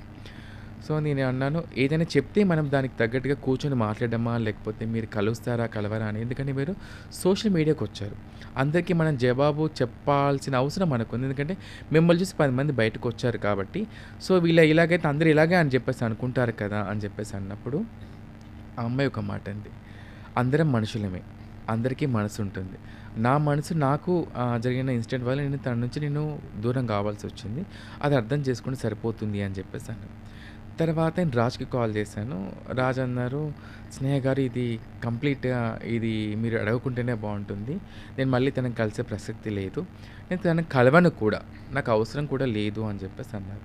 సో తర్వాత చాలామంది నన్ను ఇంటర్వ్యూస్ పిలిచి రమ్మని చెప్పి అడగడము. పాపం వాళ్ళ మీద చాలా బాగా ట్రోల్స్ చేశారు. అయిపోయిందా? ఇంకేంది? ఊగారా? అయిపోయింది. ఇంకేంది? అందరిలాగా మీరు కూడా అది ఇది అని చెప్పేసని చాలామంది చాలా రకం మీరు అనుకున్నట్టుగా పక్కింట్లో కూడా వెళ్ళి మాట్లాడుకున్నారు. ఏంటి వీళ్ళందరికీ ఎందుకు ఇలా అయిపోయింది అని చెప్పేసి అనేసి. నాకు చాలా బాధ అనిపించింది. అంటే అంకిత రాజ్ విడిపోయినంత మాత్రం మిగతా జంతువులన్నీ విడిపోతాయనే ఒక ఉందా ఏమన్నా? కలిసి ఉన్న కపుల్స్ చాలామంది ఉన్నారు. ఎంతోమంది బయట కపుల్స్ కాకపోతే వాళ్ళు కొంచెం క్యూట్‌గా ఉంటారు కాబట్టి, కొంచెం ఫ్రేమ్ బావుంటుంది కాబట్టి వాళ్ళు ఫేమస్ అయ్యారు. వాళ్ళు కొంచెం ఇన్‌స్టాగ్రామ్‌లో గానీ అండ్ యూట్యూబ్‌లో గానీ వాళ్ళ ఉన్న ఏజ్‌కి దాన్ని కొంచెం చాలా బాగా అట్రాక్ట్ అయ్యారు కాబట్టి జనాలు రిసీవ్ చేసుకోగలిగారు. సో వాళ్ళిద్దరు విడిపోయినంత మాత్రాన మిగతా జంటలన్నీ విడిపోతాయి అనేది ఏమీ లేదు. ఇంకా కలిసి ఉన్నవాళ్ళు చాలామంది ఉన్నారు. వాళ్ళు విడిపోయిన తర్వాత ట్రాన్స్‌జెండర్స్‌ని పెళ్లి చేసుకున్న అబ్బాయిలు కూడా ఉన్నారు. చాలామంది కలిసి ఉన్న వాళ్ళు ఉన్నారు. నాకెక్కడ బాధ అనిపించిందంటే కొంతమంది సోషల్ మీడియాలో తప్పుగా రాశారు. అంకిత ఇంకో అబ్బాయిని ఉంచుకుందని చెప్పేసి రాజు వదిలేసాడని చెప్పేసి అనేసి. తర్వాత రాజ్ ఒక గే అని అంకిత వదిలేసిందని చెప్పేసి అనేసి. నేను చాలా బాధ అనిపించింది. ఒకటి చెప్తానండి, ఎవరిదైనా మనసే. సో అంకితది మనసే, రాజ్‌ది మనసే. సో ఇలాంటి థంబ్‌లైన్స్ చూసినప్పుడు అప్పుడున్న సిట్యుయేషన్ వాళ్ళు చాలా డిప్రెషన్‌లో ఉంటారు డిప్రెషన్‌లో ఆల్మోస్ట్. ఉంటారు. మనము వాళ్ళకి కౌన్సిలింగ్ ఇవ్వడమా, లేకపోతే వాళ్ళకి కొంచెం స్పేస్ ఇవ్వడం అనేది బెటర్ అది. అట్లాంటి టైంలోనే సోషల్ మీడియా మొత్తం వచ్చేసి ఇలాంటి థంబ్‌లైన్స్ వల్ల సో దానివల్ల వాళ్ళు ఏమైనా చేసుకుంటే ఎవరు బాధ్యులు? ఎవరైతే కాదు కదా! సో ఆ అమ్మాయి నేను తర్వాత మళ్ళీ కాల్ చేసినప్పుడు బాగా ఏడ్చింది ఆ అమ్మాయి. సో ఇలా థంబ్‌లైన్స్ పెడుతున్నారు. సో ఇది అని చెప్పేసి అనేసి అన్నప్పుడు ఎవరు ఎన్నైనా పెట్టుకోండి. నేనేంటో నాకు తెలుసు. సో నేను తనతో ఉండలేననుకోని అందుకే విడిపోతున్నానని చెప్పి అదే మాట అన్నది. సో తర్వాత రాజ్ గురించి అడిగాను. నేను ఇలా గే అని అంటున్నారు. ఇలా అంటున్నారు. సో నువ్వు ఇంకెవరో ట్రాన్స్‌తో ఉంటున్నావని చెప్పేసి అంటున్నారు. లేకపోతే ఇది అంటున్నారు అంటే ఎవరు ఏందైనా అనుకోండి. ఉన్నప్పుడు ఇవన్నీ ఎవరు మాట్లాడలేదు. మేము విడిపోయినప్పుడు ఇన్ని మాటలు అంటున్నారు. సో వాళ్ళకే వదిలేస్తున్నాం అని చెప్పేసి అన్నారు వాళ్ళు. సో ఎవరి లైఫ్ వాళ్ళు సెపరేట్‌గా ఉంటున్నారు. అంకిత రాజ్ లాగానే అందరూ అవుతారని చెప్పేసి అనేది ఎక్కడా కూడా లేదు. చాలామంది మమ్మల్ని ప్రేమించే వాళ్ళు ఉన్నారు. మాతో ఇప్పటికి రిలేషన్‌షిప్‌లో ఉన్నవాళ్ళు ఉన్నారు. కొంతమంది బయటికి వచ్చిన వాళ్ళు ఉన్నారు. ఒకప్పుడు లేదు కానీ ఇప్పుడు ఉంది. కొంతమంది మీడియా ముందుకు వచ్చిన వాళ్ళు ఉన్నారు. సో వైజాగ్‌లో ఉన్నారు కదా! స్నేహ అండ్ రాజేష్ వాళ్ళు ఇప్పటికీ కలిసే ఉన్నారు. అండ్ జగిత్యాలలో రీసెంట్‌గా శ్రీను అండ్ ఒక ట్రాన్స్ అనే అమ్మాయి పెళ్లి చేసుకున్నారు. వాళ్ళు కలిసే ఉన్నారు. సో మన ఛానల్‌లో ఉన్నారు. ఇప్పటికీ వాళ్ళు నాకు టచ్‌లో ఉంటారు వాళ్ళు ఇప్పటికీ. వాళ్ళ లైఫ్ నేను కనుక్కుంటూ ఉంటాను. ఎలా ఉంది మీ లైఫ్ స్టైల్ అది ఇది అని చెప్పేసి అని. అండర్‌స్టాండింగ్ అనేది అర్థం చేసుకొని ఉంటే ముందుకెళ్తే బాగుండేది. ఇంకో విషయం కూడా ఈ రోజులలో అమ్మాయిలతోనే అబ్బాయిలు ఉండకుండా వదిలేసి వెళ్ళిపోతున్నారు. అమ్మాయిలు వదిలేస్తున్నారు, అబ్బాయిలు వదిలేస్తున్నారు. మాదెంతే చెప్పండి? అదే అందరూ అంటున్నారు. ఇప్పుడేంటంటే రిలేషన్‌షిప్‌లో అమ్మాయిలు, అబ్బాయిలు బానే ఉంటున్నారు. అబ్బాయిలు, అమ్మాయిలు బానే ఉంటున్నారు. నచ్చకపోతే వదిలేస్తున్నారు. కానీ ఒక ట్రాన్స్‌ని యూజ్ చేసుకుని అబ్బాయి ఎంతకాలం ఇలా గెట్ ఆన్ అవుతారన్న క్వశ్చన్ కూడా రైజ్ అవుతుంది. ఎందుకంటే మీరు అసలు ప్యూర్‌గా ఇష్టపడతారట. అవును. ట్రాన్స్ ఏంటంటే వాళ్ళకి ఇంకొక ఆప్షన్ వస్తుందని కానీ లైఫ్‌లో ఇంకొక బెటర్మెంట్ వస్తుందన్న ఆలోచన ఉండదు. ఒక అబ్బాయిని ఇష్టపడితే హార్ట్ ఫెల్ట్ ఇష్టపడతారంట. మీరే డబ్బులు సంపాదించి మరీ డబ్బులు ఇస్తారట. అంటే వాళ్ళని పోషిస్తారట. మీరు మాతో ఉంటే చాలు అని మాత్రమే చెప్తారట. అలా అని బయటికి తీసుకెళ్ళడాలు, సినిమాలకు వెళ్ళడాలు ఇవన్నీ ఏమీ జరగవు. నేను నీకున్నాను అని భరోసా ఇస్తేనే మీరు వాళ్ళని అంత బాగా చూసుకుంటున్నారు కదా. కానీ మిమ్మల్ని నమ్మి ఉన్న మగవాళ్ళు ఎక్కడా లేరు కదా. చాలా బాగా వర్ణించి చెప్పారు మా మనసులో ఉన్న భావాలని. నిజమే మీరు చెప్పింది 100% ట్రూ. ఒక అబ్బాయిని కనుక ఒక ట్రాన్స్‌జెండర్ ప్రేమిస్తే ప్రాణం పొయ్యేంత వరకు స్వచ్ఛంగా ప్రేమిస్తాను. ఎలాంటి కల్మషం అనేది ఉండదు. ఎందుకు అంటే సో మాకు ఫ్యామిలీ సపోర్ట్ ఉండదు. ఫ్యామిలీ అఫెక్షన్స్ అంతా కూడా ఎప్పుడైతే ట్రాన్స్‌గా చేంజ్ అయిపోతామో అప్పుడు అవన్నీ అదైపోతాయి. నేను చెప్పినట్టుగా ఒక అమ్మాయి, అబ్బాయి నడుచుకుంటూ పోతూ ఉంటే ఒక పెళ్లి జంటను చూసినప్పుడు అరే నేను కూడా అబ్బాయితో అలా నా ఫీలింగ్స్ కూడా ఒక అమ్మాయినే కదా! నాకు ఫీలింగ్స్ ఉంటాయి కదా! సో మీరన్నట్టుగా డబ్బు పెడతాము, ఎందుకు డబ్బు పెడతారు అని చెప్పేసానంటే అదొక గాజు బొమ్మ అది. ఆ గాజు బొమ్మను పదిలంగా దాచుకొని తనకు నా ప్రేమ చూపించాలి అంటే కొన్ని సందర్భాలు డబ్బు పెట్టక తప్పదు. అక్కడ మిమ్మల్ని చూసి రావట్లేదు కదా స్నేహ. మీ వెనకాల ఉండేటటువంటి డబ్బును చూసే వస్తున్నారు. తర్వాత మళ్ళీ రిలేషన్‌షిప్‌లో కంటిన్యూ అవ్వట్లేదు, వెళ్ళిపోతున్నారు. మరి అలాంటప్పుడు ట్రాన్స్‌గా అంటే ప్రాణాలని పణంగా పెట్టి మీరు ట్రాన్స్‌గా మారుతున్నప్పుడు ఐదర్ ఒక ప్రొఫెషన్‌లో ఉండాలి.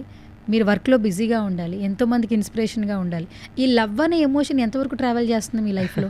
నిజంగా మీకు ఒక ట్రాన్స్కి ఒక అబ్బాయి సపోర్ట్ ఉంటుందా? అంటే ఒక వైఫ్ ఒక హస్బెండ్ లాగా ట్రీట్ చేసి చనిపోయే వరకు ట్రాన్స్తో ఉన్న ఒక అబ్బాయిని మీరు చూపించగలరా? చూపించగలుగుతాను. ఉన్నారు కూడా, లేరని నేను ఒప్పుకోను. ఒక మాట అంటే ట్రాన్స్జెండర్స్ డబ్బులు పెడుతుందా అంటే తన ప్రేమ కోసం పెడుతుందంటే పెడుతుంది, ఒప్పుకుంటాను, అది కాదనట్లేదు. ఎందుకంటే అబ్బాయి ప్రేమకో, ఎందుకంటే మమ్మల్ని మా పక్కన కూర్చోడానికి ఇబ్బంది పడే ఈ సమాజంలో ఒక అబ్బాయి నేను ప్రేమిస్తున్నా, నీ పక్కన కూర్చొని తింటా, నీకు అన్నం తినిపిస్తా అని చెప్పేసి అన్నప్పుడు తన కోసం ఏమైనా చేస్తాను. మీరు ఒక మాట చెప్పండి, ఏ అమ్మాయిలు అబ్బాయికి డబ్బులు పెట్టట్లేదంటారా? ఈ రోజుల్లో అబ్బాయిలే అమ్మాయిలకి పెడుతున్నారు, అమ్మాయిలు కూడా పెడుతున్నారా ఏమో నాకు తెలియదు. నేను చూసిన చెప్తున్నాను, అమ్మాయిలు అబ్బాయిలకి పెడుతున్నారు, అబ్బాయిలు అమ్మాయిలకి పెడుతున్నారు. సో అది ఆ జనరేషన్, ఆ ఉన్న జనరేషన్కి ఎవరికి ఆ జనాభా ఎక్కువ కాబట్టి అవి ఎవరికి బయటికి రావు. సో మా జనరేషన్ పాపులేషన్ తక్కువ కాబట్టి సో చాలామంది దాన్ని భూతంతులు పెట్టి చూస్తారు, వీళ్ళే వాళ్ళకి డబ్బులు పెడతారు, వీళ్ళే అని చేస్తారు. వాస్తవం నిజమే, అది పెడతాం మేము కూడా. కొన్ని సందర్భాల్లో అబ్బాయిలు కూడా మాకు పెడతారు డబ్బులు. సో దానికి ప్రతిసారి ఎప్పటికీ అలాగే జరుగుతుందని చెప్పి నేను ఒప్పుకోను. ఎందుకంటే అబ్బాయిలు మాకు డబ్బు పెట్టేవాళ్ళు ఉన్నారు, మేము వాళ్ళకి పెట్టేవాళ్ళు కూడా ఉన్నారు. మా కోసం స్పెషల్ గిఫ్ట్స్ ఇచ్చేవాళ్ళు ఉన్నారు, వేలల్లో గిఫ్ట్లు ఇచ్చేవాళ్ళు, లక్షల్లో గిఫ్ట్లు ఇచ్చేవాళ్ళు ఉన్నారు మా కోసం. లేరని ఒప్పుకుంది నేను. ఎందుకంటే ఒకప్పుడు ఉండే మేము డబ్బులు పెట్టి అది ఇప్పుడు చాలా వరకు మాతో లైఫ్ లీడ్ చేస్తున్నారు, మాతో ఉంటున్నారు. ఒప్పుకోవచ్చు, అది చేంజ్ అయింది కొంచెం. ఓకే. సో ఇంత డెప్త్గా మాట్లాడుతున్నావు కాబట్టి ఒక పర్సనల్ క్వశ్చన్, ఏంటి నువ్వు సింగిలా మింగిలా? రిలేషన్షిప్లో ఉన్నావా, నార్మల్గా సింగిల్గా ట్రాన్స్ స్నేహలా ఉన్నావా? ట్రాన్స్ స్నేహలాగా అయితే ఉన్నాను. నేను కూడా లవ్లో ఉండి పక్కకు జరిగాను. నా లవ్ ఎక్స్ప్రెషన్ తనకి తెలియచేయలేకపోయాను. నా ప్రేమ కథ ఎలా జరిగిందంటే అతన్ని బాగా ఇష్టపడ్డాను నేను. సో తను నాతో అండ్ నాకు ఇన్స్టాగ్రామ్లో పరిచయం తను. సో తను నాతో మాట్లాడడము, నాకు కొంచెం సపోర్ట్ చేయడం, అంటే నాకు ఎలాంటి సపోర్ట్ అయితే కావాలనుకున్నాను ఆ అబ్బాయి నుంచి, సో అలా సపోర్ట్ చేయడము అండ్ ఇలా మాట్లాడు, ఇలా ఉండు, అలా ఉండు అని చెప్పేసి అని ఒక ఫార్మల్గా ఎక్స్ప్లెయిన్ చేయడం చాలా బాగా నచ్చాడు ఆ అబ్బాయి నాకు. సో తను నాకు చూపించింది సపోర్ట్ అండ్ ఎఫెక్షన్ చూపించాడు. దాన్ని నేను కాస్త ప్రేమగా అనుకున్నాను. సో తనని ప్రపోజ్ చేద్దాం, ఇంకొక 1 వీక్ తర్వాత చెప్దాం, లేక తనని కలిసి చెప్దాము, అంత ఆ ప్రేమ అనుకున్నాను నేను. సో నాకు ఏమని మెసేజ్ చేశారంటే, నీకో విషయం చెప్పాలి అన్నాడు. సో నిజమే కావచ్చు, తను కూడా నా విషయమే చెప్పాలను. ఎందుకంటే ఇద్దరు టిఫిన్ చేయడం, లంచ్ చేసావా, ఏం చేస్తున్నావు, అది ఇది ఇద్దరం మాట్లాడుకోవడం అన్నీ దగ్గరికి సిమిలర్గా ఉండేసరికి అలాగే కావచ్చు అనుకున్నాం. ఏంటి అంటే నెక్స్ట్ వీక్ నాకు అంటే మా వాళ్ళు ఆల్రెడీ అన్నీ ఓకే చేసేసారు, నా మ్యారేజ్ ఫిక్స్ అయింది అని చెప్పేసి అన్నారు. మొత్తం షాక్ అయిపోయాను ఒకేసారి నేను. అంటే తను ఏమనుకుంది, నాకు ఒక సర్ప్రైజ్ లాగా చెప్దామని చెప్పేసి తను అనుకున్నాడు. నేను అది తీసుకోలేకపోయాను. అది నేను తనకు అప్పుడు చెప్పలేదు నేను లవ్ చేశానని చెప్పేసి అని. అతను ఆ మాట చెప్పినప్పుడు నేను ఒక 2 days అన్నం కూడా తినలేదు, చాలా బాగా ఏడ్చాను. తను ఆ రోజు కలిసి అన్నాను ఏంటి అని చెప్పి నేను ఏం చెప్పలేకపోయాను తనకి, ఎందుకంటే తన లైఫ్ అది. సో తనకు నచ్చినట్టుగా ఉండడం అనేది అది కూడా ప్రేమే కదా నాది. సో తర్వాత తనకు పెళ్ళైన తర్వాత ఒక 6 months తర్వాత నేను తనకు చెప్పాను. ఆ రోజు నేను చెప్దామని వచ్చాను, కానీ నువ్వు ఆ రోజు నాకు ఇట్లా పెళ్ళి ఫిక్స్ అయింది, సో ఇది గుడ్ న్యూస్ అది అని చెప్తా అని చెప్పేసి అన్నావు కదా అని చెప్పేసి అని అన్నాడు. అయితే నేను ఒక ఇంటర్వ్యూలో చెప్పాను తన గురించి. తను అది చూసి నన్ను అడిగాడు, ఇది నా గురించే చెప్పావు కదా నువ్వు అది ఇది అని చెప్పేసి అనేసి. సో తన పేరు నేను రివీల్ అయితే చేయలేను. అబ్బాయి తెలంగాణ అబ్బాయే. సో తను చాలా అంటే చాలా మంచి వ్యక్తి, నన్ను చాలా బాగా ప్రేమగా చూసుకుంటాడు. బట్ నేనైతే నా ప్రేమ పంచాను. సో తన లైఫ్ తను చూసుకున్నాడు. నేను ఇప్పుడైతే సింగిల్గానే ఉన్నాను. ఓకే. సో ట్రాన్స్ లైఫ్ చాలామందికి ఇన్స్పిరేషన్ కదా, ఎందుకంటే మీ లైఫ్ జర్నీ అనేది చాలా కష్టంతో ఉంటున్నటువంటి సిచ్యువేషన్స్, రైట్? నాకు తెలిసింది ఏంటంటే ట్రాన్స్జెండర్గా మారిన తర్వాత వాళ్ళకి లైఫ్ జర్నీలో చనిపోయే సిచ్యువేషన్స్ వాళ్ళకి ముందుగానే తెలిసిపోతుందట. అంటే నేను ఒక వారంలో చనిపోతాను అన్న సెన్స్ మీకు ముందే తెలిసిపోతుందని విన్నాను. అది నిజమా కదా? నేను నిజంగా ఇది సోషల్ మీడియాలో నేను కూడా చూశాను. అది మీ అందరికీ ఒక గొప్ప విషయం తెలుసా, ఇది ఇజ్రా చనిపోయే ముందు వాళ్ళకి ఒక వారం ముందే తెలుస్తుందంట, అది అని చెప్పేసి అన్నారు. వాస్తవానికి అంటే మా దాంట్లో ట్రాన్స్జెండర్స్కి చాలా వరకు మాకు కొన్ని శక్తులు అనేది ఉంటుంది. ఆ దేవుడిచ్చిన వరం అది మాకు. ఏదన్నా జరిగే ముందు మాకు కథల రూపంలో కనిపిస్తుంది మాకు. లేకపోతే ఎక్కడైనా జరుగుతుందా? లేకపోతే వీళ్ళకి జరుగుతుందా? వాళ్ళకి జరుగుతుందా? అనేది కలలో మాకు కనిపిస్తాయి కొన్ని. సో, మేము వెళ్ళి వెంటనే మా వాళ్ళతో మాట్లాడతాం. సో, ఇది ఇలా జరుగుతుంది, అలా జరుగుతుంది, అట్లా ఇట్లా అని మేము కొన్ని సిమిలర్‌గా మాకు అయి అటాచ్ అయితాయి అవి. సో, తను ఒక ముందే వారం ముందు చనిపోతాడా అని చెప్పేసనేసి అన్నప్పుడు మాకు అంటే మాకెట్లా అంటే కొంచెం ఫ్యామిలీ ఎక్కువ గుర్తు రావడము, చిన్నప్పటి విషయాలన్నీ గుర్తుకు రావడము, సరిగ్గా ఫుడ్ తీసుకోకపోవడము, డల్ అయిపోవడము. సో, ఇలాంటివన్నీ కూడా నేను కొంతమంది గమనించాను నేను. సో, తను ఓకే అన్నవా నేను ఇక ఉండను కావచ్చు, నేను ఇంకా మళ్ళీ సంవత్సరానికి వెళ్ళిపోతా కావచ్చు, నేను బతకను కావచ్చు, అట్లాంటివి కొంతమంది అనేవాళ్ళన్నట్టు. సో, నేను ఆ వీడియో చూసినప్పుడు అనుకున్నా, అరే ఇలాంటి సిమిలర్స్ కొంత అనేవాళ్ళు కదా, నిజంగానే అది కదా అని చెప్పేసి అనేసి నాకు అనిపించింది. కానీ వాస్తవానికి అందరికీ అలా జరగదు. కొంతమందికి మాత్రమే అలా జరుగుతుంది అది. అది ప్రతి ఒక్కరికి చనిపోయే ముందు తెలుస్తుందా అంటే మాత్రం నేను ఒప్పుకోలేనది. అందరికైతే అలా తెలియదు. ఎందుకంటే సడన్‌గా హార్ట్ అటాక్ వచ్చిపోయేది కూడా తెలియదు. ఇప్పుడు మీతో మాట్లాడుతుంటే నేను ఇక్కడ పోయేది కూడా తెలీదు నాకిప్పుడు. సో, మనం అలాంటి జనరేషన్‌లో మనం ఉన్నాం ఇప్పుడు మనం. సో, అది కొంతవరకి రైట్ అనగలను, కొంతవరకు రాంగ్ అనగలను అంతే నేను. ఓకే. నేను రీసెంట్ టైమ్స్‌లో నీ వీడియోస్ చాలా చూశాను. నీ ఇన్‌స్టాలో ఎంతమంది ఫాలోవర్స్ ఉన్నారు ఇన్‌స్టాగ్రామ్‌లో? నా ఫాలోవర్స్ వచ్చేసి 1,83,000 మంది ఉన్నారు. 1,83,000 మంది ఉన్నారు. ఎప్పుడు ఇన్‌స్టాగ్రామ్ యాప్ డౌన్లోడ్ చేసావు నువ్వు? 2022. 22. యాహ్! సో, ఆల్మోస్ట్ అప్పుడు ఇట్స్ ఎక్కువ బీన్ వీడియోస్ చేసేదాన్ని కాదు. చేసేదానివి ఎక్కువ కాదు. చేసేదాన్ని కాదు. ఏదో చిన్న ఏదో రీల్ చేసి అలా పోస్ట్ చేసి పక్కకు పెట్టేసేదాన్ని. టిక్‌టాక్ ఉన్నప్పుడు బాగా చేసి టిక్‌టాక్ బ్యాన్ అయిన తర్వాత ఒక 1 ఇయర్ తర్వాత నేను ఇన్‌స్టాగ్రాము స్టార్ట్ చేశాను. అప్పుడు ఇన్‌స్టా రీల్స్ కూడా చేయను. నాకు చాలామంది అన్నారు, ఇన్‌స్టాలో రీల్స్ చేయొచ్చు కదా అన్నప్పుడు. సో, నేను 2020లో స్టార్ట్ చేశాను. 2020లో స్టార్ట్ చేసావు. ఆల్మోస్ట్ ఒక 5 ఇయర్స్ రైట్? యాహ్! 5 ఇయర్స్‌లో ఇంతమంది జెన్యూన్ ఫాలోవర్స్. యాహ్! ఒక వీడియో పెడితే మిలియన్‌లో కూడా పోతుంది. అవును. నేను ఇప్పుడు ఒక వీడియో ప్లే చేస్తాను ఫస్ట్ ఆఫ్ ఆల్. సో, ఆ వీడియో గురించి ఫస్ట్ మాట్లాడుకుందాం. ఓకే. అండ్ ఇంకొకటి ఏంటంటే ఇన్‌స్టాగ్రామ్ నుంచి అమౌంట్ వస్తుంది అని అందరూ అంటుంటారు. ప్రమోషన్స్ వల్ల అమౌంట్ వస్తుంది, మానిటైజేషన్ అయితే కూడా అమౌంట్ వస్తుంది.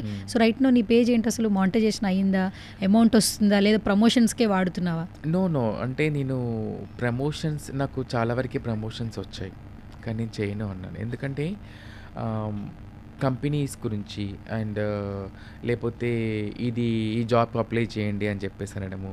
తర్వాత ఇవి కొనుక్కోండి, లేపోతే ఇది వాడండి అని చెప్పేసి చెప్పడం, ప్రమోట్ చేయడం. సో, అది నేను తీసుకోలేను. నేను చేయలేను కూడా. ఎందుకంటే మీరన్నట్టుగా నా ఫాలోవర్స్ అంతా కూడా జెన్యూన్ ఫాలోవర్స్. నేను వాళ్ళని ఎలా తీసుకొచ్చుకున్నానంటే నా ప్రవర్తన, నా విధానము, నేను ఎలా ఉన్నాను నన్ను గమనించి, అరే ఈమెని ఫాలో అయితే వీళ్ళ గురించి కొంత తెలుసుకోవచ్చు అని నన్ను ఫాలో అయ్యారు నన్ను. అవును. సో, అలాంటి వ్యక్తులకి నేను బ్రాండ్స్ గురించి చెప్పి నేను ఎక్స్‌ప్లెయిన్ చేసిన వాళ్ళని తప్పుదోవ పట్టించలేను. నాకు అది నచ్చదు అసలుకి. ట్రాన్స్‌జెండర్స్ అంటే ప్రతి ఒక్కరు కూడా వీళ్ళు దీవిస్తే అంతా మంచి జరుగుతుంది నమ్మకంతో మమ్మల్ని దగ్గర తీసేవాళ్ళు ఉన్నారు. సో, అది నేను ఎప్పుడు కాపాడుకుంటా. నా ఫాలోవర్స్‌ని ఎప్పుడు నేను మోసం చేయలేను. అంటే మీరు అనొచ్చు, మరి ఎందుకు మరి 2, 3 ప్రమోషన్స్ ఏమో చేశాను. సో, అది కూడా ఫుడ్ గురించి. పూతరేకులు అనే ఒక దాని గురించి అది నేను ఫ్రీ కాస్ట్ చేశాను అది. సో, మనం ఐరన్ డిజైన్ గురించి ఒకటి, అది అందరం బట్టలు ఐరన్ చేసుకుంటాం. సో, దాని గురించి ఎక్స్‌ప్లెయిన్ చేశాను. ఇంకొకటి ఆయిల్ గురించి. సో, ఆ ఆయిల్ అంటే అది నేను యూజ్ చేశాను అది. సో, నాకు పర్ఫెక్ట్‌గా నాకు మంచిగా అనిపించింది అది. సో, జెన్యూన్ ఉంటే నేను అదే ప్రమోషన్‌కి యాక్సెప్ట్ చేశాను. ఓకే. పేమెంట్ కూడా నేను అంతా ఇంత ఎక్కువ తీసుకోను. వాళ్ళు ఎంత ఇస్తే అంతే తీసుకుంటాను. ఓకే. సో, నా దాంట్లో ఒక 3 ప్రమోషన్స్ కంటే ఎక్కువ ఏమీ ఉండవు. మిగతా అన్ని నీ నో పర్సనల్సే ఉంటాయి. పర్సనల్సే ఉంటాయి. ఓకే. సో, చాలామంది కూడా అదే అంటారు. మీరన్నట్టుగా నాకు ఇన్‌స్టాగ్రామ్ నుంచి నాకు మనీ అయితే ఏం రావట్లేదు. చాలామంది అడిగి, మీ మానిటైజేషన్ అయిందా? లేకపోతే ఎందుకు మనీ రావట్లేదు నీకు అది ఇది అని చెప్పేసి అన్నారు. మానిటైజేషన్ అయితే అవుతుంది ఇప్పుడు రైట్ నో. అంటే అవునా? ఇట్స్ లైక్ యూట్యూబ్ లెక్క. అవునా? ఆ విషయం నాకు తెలీదు. నిజంగా ఇప్పుడు మీరు చెప్పేదాకా నాకు తెలీదు. మ్మ్. సో, ఇన్‌స్టాగ్రామ్ నుంచి అయితే నాకైతే మనీ ఏం రావట్లేదు. సో, ప్రమోషన్స్ ద్వారా అయితే కొంచెం అమౌంట్ వస్తుంది. వచ్చింది. అది ఇప్పుడు ఏం లేదు. ఓకే. చేయట్లేదు. యూట్యూబ్కి ఎంతమంది ఫాలోవర్స్ ఉన్నారు? యూట్యూబ్‌కి వచ్చేసి నాకు 6,16,000 మంది ఉన్నారు. 6,16,000 మంది. It's a proud moment. Yeah! Okay. ఇందాక మీరు అన్నారు కదా, ఉమెన్స్ డే రోజు మిమ్మల్ని ఇక్కడ తీసుకొచ్చానని చెప్పేసి అనేసి అన్నారు. సో, ఆ 6,16,000 మంది నన్ను ఈరోజు ఇక్కడ కూర్చోబెట్టారు. ఓకే. నన్ను వాళ్ళు ఆదరించి, స్నేహ ఏదైనా సాధించగలుగుతుంది, ఏదైనా ఎక్స్‌ప్లెయిన్ చేయగలుగుతుంది, ఏదైనా మాట్లాడగలుగుతుంది అనేది నేను ఏదైనా ముఖం ముందు మాట్లాడేస్తాను. తప్పుంటే తప్పని చెప్తాను. మీరు అన్నారు ఇప్పుడు ఇందాక సెక్స్ వర్క్ చేస్తారంటే, అవును చేస్తాము. కొంతమంది బ్యాడ్‌గా వీడియోస్ చేస్తున్నారంటే అవును చేస్తున్నాం. అది ఒప్పుకోకపోతే దాన్ని ఎలా తీసుకోగలుగుతాను చెప్పండి? అది రైట్‌గా మార్చడానికి ప్రయత్నించాలి దాన్ని. ఓకే. అంతే. సో యూట్యూబ్ స్నేహ ఫస్ట్ స్టార్ట్ చేసినప్పటి నుంచి ఇప్పటి వరకు ఎవరు హ్యాండిల్స్ అవి ఎడిటింగ్ కానీ పోస్టింగ్ కానీ ఎవరినైనా పెడుతున్నావా? అంటే యూట్యూబ్ ఫస్ట్ స్టార్ట్ చేసినప్పుడు నాకు కొంచెం తెలీదు నాకేమి. అది కూడా 2020లో ఒక వీడియో స్టార్ట్ చేసి పక్కకు పెట్టేసాను అది. మ్మ్. నేను యూట్యూబ్ స్టార్ట్ చేసింది 2022 అక్టోబర్ 6వ తారీఖు. అంత బాగా గుర్తుంది. ఎందుకంటే నేను అది మర్చిపోలేను. ఆ రోజు నుంచి ఈ రోజు మీ స్నేహ వరకి నేను ఇంతమందిని ఫాలోవర్స్ సాధించి నేను ఎక్స్పెక్ట్ చేయలే. చాలామంది నన్ను యూట్యూబర్స్ నన్ను ఏమన్నారంటే, అరే ఎవరు కూడా ఇంత ఈజీగా సంపాదించుకొని అంతమంది ఫాలోవర్స్‌ని సంపాదించుకున్నావు నువ్వు అది అని చెప్పేసి అనడము. మా లైఫ్ స్టైల్ అంతా కూడా రిసీవ్ చేసుకోవడము. తెలియని విషయాలు చాలా తెలుసుకున్నారు. దాని ద్వారా నాకు కొంచెం అమౌంట్ కూడా వస్తుంది. అమౌంట్ కూడా వస్తుంది. ఒకప్పుడు నేను తెల్లారేస్తే బెగ్గింగ్‌కెళ్ళాలి కంపల్సరీ అని రెడీ అయ్యి కూర్చున్న నేను, ఈరోజు ఒక వీడియో తీసి జనాలకి మంచి తెలియజేస్తే దాని ద్వారా నాకు ఒక ఎంప్లాయ్‌మెంట్ వచ్చింది నాకు. స్నేహ ఏమనుకోగానంటే ఒక క్వశ్చన్ అడుగుతా. యాక్చువల్లీ యూట్యూబ్ నుంచి మంచి రెవెన్యూ జనరేట్ అవుతుంది. అండ్ నీ పేజ్లో అంతా కూడా ట్రాన్స్ మ్యారేజెస్ గురించి అండ్ మీరు ఎక్కువగా పూజించే మురిగి మాత గురించి అండ్ మీరు చేసుకునే ఫెస్టివల్స్ గురించి, ఫెస్టివల్స్లో మీరు ఎలాంటి ఫుడ్ వండుకుంటారని చాలా వరకు నీ వీడియోస్ అంది ఫుడ్ వీడియోస్ చూస్తుంటాను నేను కూడా. సో చాలామంది ఫాలో అవుతున్నారు కూడా యాక్చువల్లీ. కమెంట్స్ కూడా మంచిగా కమెంట్స్ పెడుతున్నారు. అప్పటి నుంచి ఇప్పటి వరకు అంటే ఒక వీడియో ఖచ్చితంగా మనకి కనెక్ట్ అయిపోద్ది. అలాగే ఆ వీడియోతో మనీ కూడా జనరేట్ అవుతుంది. సో ఆ వీడియో ఏంటి, ఆ వీడియో నుంచి వచ్చిన రెవెన్యూ ఎంత గుర్తుందా? గుర్తుంది. మా దాంట్లో హిజ్రాలో ముసలి వాళ్ళు అయిన తర్వాత ఎక్కడ ఉంటారు అనేది చాలా మందికి తెలియదు. అది నేను నిజంగా అసలు ఎక్స్పెక్ట్ చేయలే. 1 మిలియన్ వ్యూస్ పోతుంది దాంట్లో అని చెప్పేసి అనేసి ఆ వీడియో తీసాను. ఎక్స్పెక్ట్ చేయలే. అరే వీళ్ళని కూడా చూపించాలి, ఎందుకంటే చాలామంది నేను 2-3 ఇంటర్వ్యూస్లో చూశాను. మీ దాంట్లో ముసలి వాళ్ళు ఎక్కడ ఉంటారు అది ఇది అన్నప్పుడు, ఉంటారు మా దగ్గర అనే మాట వరకు చెప్పారు. కానీ అది కాదు, పర్టికులర్గా జనాలకు చూపించాలి. వాళ్ళకి మనం చేసే సేవలు చూపించాలి, మనం ఏం తీసుకొచ్చి వాళ్ళు చూపిస్తామనేది చూపించాలని ఆ వీడియో నాకు 1 మిలియన్ వ్యూస్ వితిన్ 24 అవర్స్లో వచ్చింది. ట్రెండింగ్లోకి వెళ్ళిపోయింది అది. నాకు తెలియదు అప్పుడు ట్రెండింగ్లో వీడియో వెళ్ళిపోతుందని. సో ట్రెండింగ్లో వెళ్తే ఇలా ఉంటుంది నాకు అసలు ఏం తెలియదు అప్పుడు నాకు నిజంగా. సో ఆ వీడియో ద్వారా నాకు మా తెలంగాణ స్టేట్ గవర్నమెంట్ మా కమ్యూనిటీ వాళ్ళతో ఒక బోర్డ్ ఫామ్ చేసింది. చేసినప్పుడు ఆ రోజు నాకు ఒక అవార్డు ఇచ్చారు, the best social media influencer.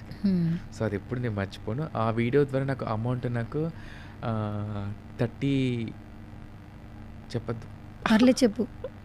So ఇంకా చెప్పు. ఒక 30,000 దాకా నాకు ఆ రోజు వచ్చాయి. వచ్చింది 30,000 దాకా వచ్చింది ఒక 30,000 వీడియో దాకా నుంచి. ఒక వీడియో. అప్పటి నుంచి ఇప్పటి వరకు చాలా వీడియోలు ఉంటాయి కదా, ఎక్కువ రెవెన్యూ వచ్చిన వీడియో ఎంతో పర్ సపోజ్ అమౌంట్ చెప్పు, ఇంతని కాదు ఇక్కడి నుంచి ఇక్కడ వరకు అన్న. సో నాకు హైయెస్ట్ అమౌంట్ అంటే 80,000, 80,000 Super. 70,000, 50,000 అది. సో ఇప్పుడు నాకు వచ్చే అమౌంట్ నేను రియల్గా చెప్తాను, ఎందుకంటే జనాలని ఏదో చెప్పి నేను అది చేయడం నాకు నచ్చదు. నాకు వాళ్ళందరూ ఇచ్చిన సపోర్ట్తో ఈరోజు నేను ఇలా బతుకుతున్నానంటే అది ఎప్పుడూ మర్చిపోకూడదు. నేను గర్వంగా చెప్పుకుంటాను, నా సబ్స్క్రైబర్స్ వల్ల ఈరోజు నేను ఇలా బ్రతకగలుగుతున్నాను. వాళ్ళంతా నా ఫ్యామిలీ మెంబర్స్. నా ప్రతి ఒక్క విషయం నేను వాళ్ళతో షేర్ చేసుకోవాలి. నాకు నా ఫ్యామిలీ మెంబర్స్ నాకు ప్రతి మంత్ నాకు ఇచ్చే అమౌంట్ ఒక 13K, 14K అండ్ 15K అట్లా ఇస్తుందన్న. ఒక మంత్ 20K అలా ఇస్తుంది నాకు. సో నేనేమైనా తప్పుడు వీడియోలు చేసిన ఇది గమనించు, నువ్వు ఇది చూసుకోలేదా అని వాళ్ళు నాకు అడ్వైస్ చేయడం. అరే ఇంత బాగా అట్రాక్ట్ అవుతున్నారు నా వీడియోస్కి అని చెప్పేసి అనడం. కొంత నా మీద ఈర్చ కూడా వేడింది మా వాళ్ళకి. నన్ను అన్నారు, ఏమన్నారంటే ఏంటి నువ్వు అన్ని వాస్తవాలు చూపించేస్తున్నావు అందరికీ, ఇవన్నీ ఎందుకు చూపిస్తున్నావు, అవసరమా ఇది అని చెప్పేసి అన్నారు. మనము ఇంకా ఎక్కడ ఉన్నామో మీకు అర్థం కావట్లేదు. ఈరోజు మన గురించి తెలియజేస్తేనే రేపు ఆ ఇంట్లో ఒక వ్యక్తికి అరే వీళ్ళలో ఇలా రిసీవింగ్ ఉంటుందా అనేది వాళ్ళు గౌరవించి మనల్ని పంపడానికి ఇష్టపడతారు ఫ్యామిలీ మెంబర్స్. ఇప్పుడు ఒక అబ్బాయి హావాభావాల అమ్మాయిలతో ఉన్నప్పుడు ఇంట్లో వాళ్ళు ఒప్పుకోవట్లేదంటే బయట సమాజం మనల్ని అలా చూస్తుంది కాబట్టి వాళ్ళు బయటికి పంపించట్లేదు. ఎన్ని ఇబ్బందులు ఇక్కడ పడి చావు అంటున్నారు తప్ప వాళ్ళని బయటికి పంపించట్లేదు. వాళ్ళకి ఫ్రీడమ్ రావాలంటే మనమంటూ కొన్ని మనలో ఉన్న నిజమైన బాధ చూపించాలి వాళ్ళకి. హిజ్రా చనిపోతే ఎలా తీసుకెళ్తారు అని ఒక వీడియో చేశానండి నేను. అది కూడా 10 lakhs వ్యూస్ పోయింది. నిజంగా అది నాకు అది కాపీరైట్ పడిపోయింది. నాకు దాని నుంచి మనీ రాలేదు. నేను అస్సలు బాధపడలేదు. ఆ వీడియో చూసిన ప్రతి ఒక్కరు నన్ను ఏమన్నారు తెలుసా చాలామంది, అరే మిమ్మల్ని ఇంత బాగా తీసుకెళ్తారా, మరి ఏంటి మీ గురించి అలా అన్నారు, చెప్పులతో కొట్టుకొని తీసుకెళ్తారు, అలా తీసుకెళ్తారు, ఇలా తీసుకెళ్తారు అని చెప్పేసి అన్నారు. ఇదంతా అదేనంటే ఒకప్పుడు ఉండేనేమో, కానీ వాస్తవానికి హిజ్రా చనిపోయినప్పుడు ఇలా తీసుకెళ్తారని చెప్పి చూపించినప్పుడు ఆ రిసీవింగ్ నాకు చాలా బాగా నచ్చింది. అది ఎప్పుడు కూడా నేను మర్చిపోలేనవి. ఆహ్, అన్నం పెట్టే వాళ్ళని ఎప్పుడు మర్చిపోకూడదంటారు. మేమెంత నిజాయితీగా ఉంటామనేది. సో, అందుకే అన్నీ ఎక్స్‌ప్లెయిన్ చేస్తున్నాను వాళ్ళందరికీ కూడా. ఓకే. కానీ ఇంకొక విషయం ఏంటంటే, ఇందాక మీరన్నట్టు నాకు యూట్యూబ్ నుంచి ప్రమోషన్స్ చాలా బెట్టింగ్ యాప్స్ వచ్చాయి 2, 3 గేమ్స్ యాప్స్ వచ్చాయి నాకు. తర్వాత అందులో కూడా చాలా వచ్చాయి. మీకు ప్రూఫ్‌తో సహా చూపిస్తాను మీకు. రియల్ ఎస్టేట్ వ్యాపారాల గురించి ఎక్స్‌ప్లెయిన్ చేయండి, వాటి గురించి ఎక్స్‌ప్లెయిన్ చేయండి అని చెప్పేసి అనేసి నాకు చాలా వచ్చాయి. నేను వాటికి రిప్లై ఇవ్వకపోతున్నాను. వాళ్ళు ఏమన్నారంటే, దానికి పొగరు బాగా ఫాలోవర్స్‌ని చూసుకొని బాగా ఎగిసిపోతుంది, ఇవ్వకుండా పోయాలి అని చెప్పేసి అన్నవాళ్ళు కూడా ఉన్నారు నాకు. నేను ఒక జనాలని ఏది కూడా మభ్యపెట్టేవి మనీ కోసం నేను చెయ్యను. నాకు నచ్చి 10 మందికి ఉపయోగపడేది మాత్రమే నేను చేస్తాను. ఓకే. సో, ఫైనల్‌గా కొన్ని వీడియోస్ చూపిస్తాను స్నేహ. వాటి గురించి మాట్లాడదాం. తప్పకుండా. టెన్షన్‌గా ఉంది ఏమన్నా. లేదు లేదు. నీ అంటే పేజెస్‌లో నేను చాలా వరకు నేను వీడియోస్ గమనించాను ఎక్కువ. అంటే యూట్యూబ్‌లో గానీ ఏదైనా పోస్ట్ చేసిన తర్వాత అరే! నేను తీసింది కరెక్టే కదా! ఎక్కడైనా మిస్టేక్ ఉన్నా కూడా అది ఓకే. మూవ్ అని చెప్పేసి అనుకుంటాం మనము. అలాంటివి అయితే కాదు కదా! అలాంటివేం కాదు. యాక్చువల్లీ నీ వీడియోస్ చాలా వరకు రీచ్ అయిన కొన్ని వీడియోస్ కలెక్ట్ చేశాను. దాని గురించి చాలా ఒకసారి బాగా రీచ్ వెళ్తున్నాయి. అవును. చూద్దాం ఒకసారి. యాంకర్ సుమ గారు ఆ రోజు నేను సోషల్ మీడియా ది బెస్ట్ ఇన్‌ఫ్లుయెన్సర్‌గా అవార్డ్ తీసుకుంటున్నాను అన్నట్టు అది. సో, అప్పటిదాకా నన్ను తను గుర్తుపట్టలేదంట.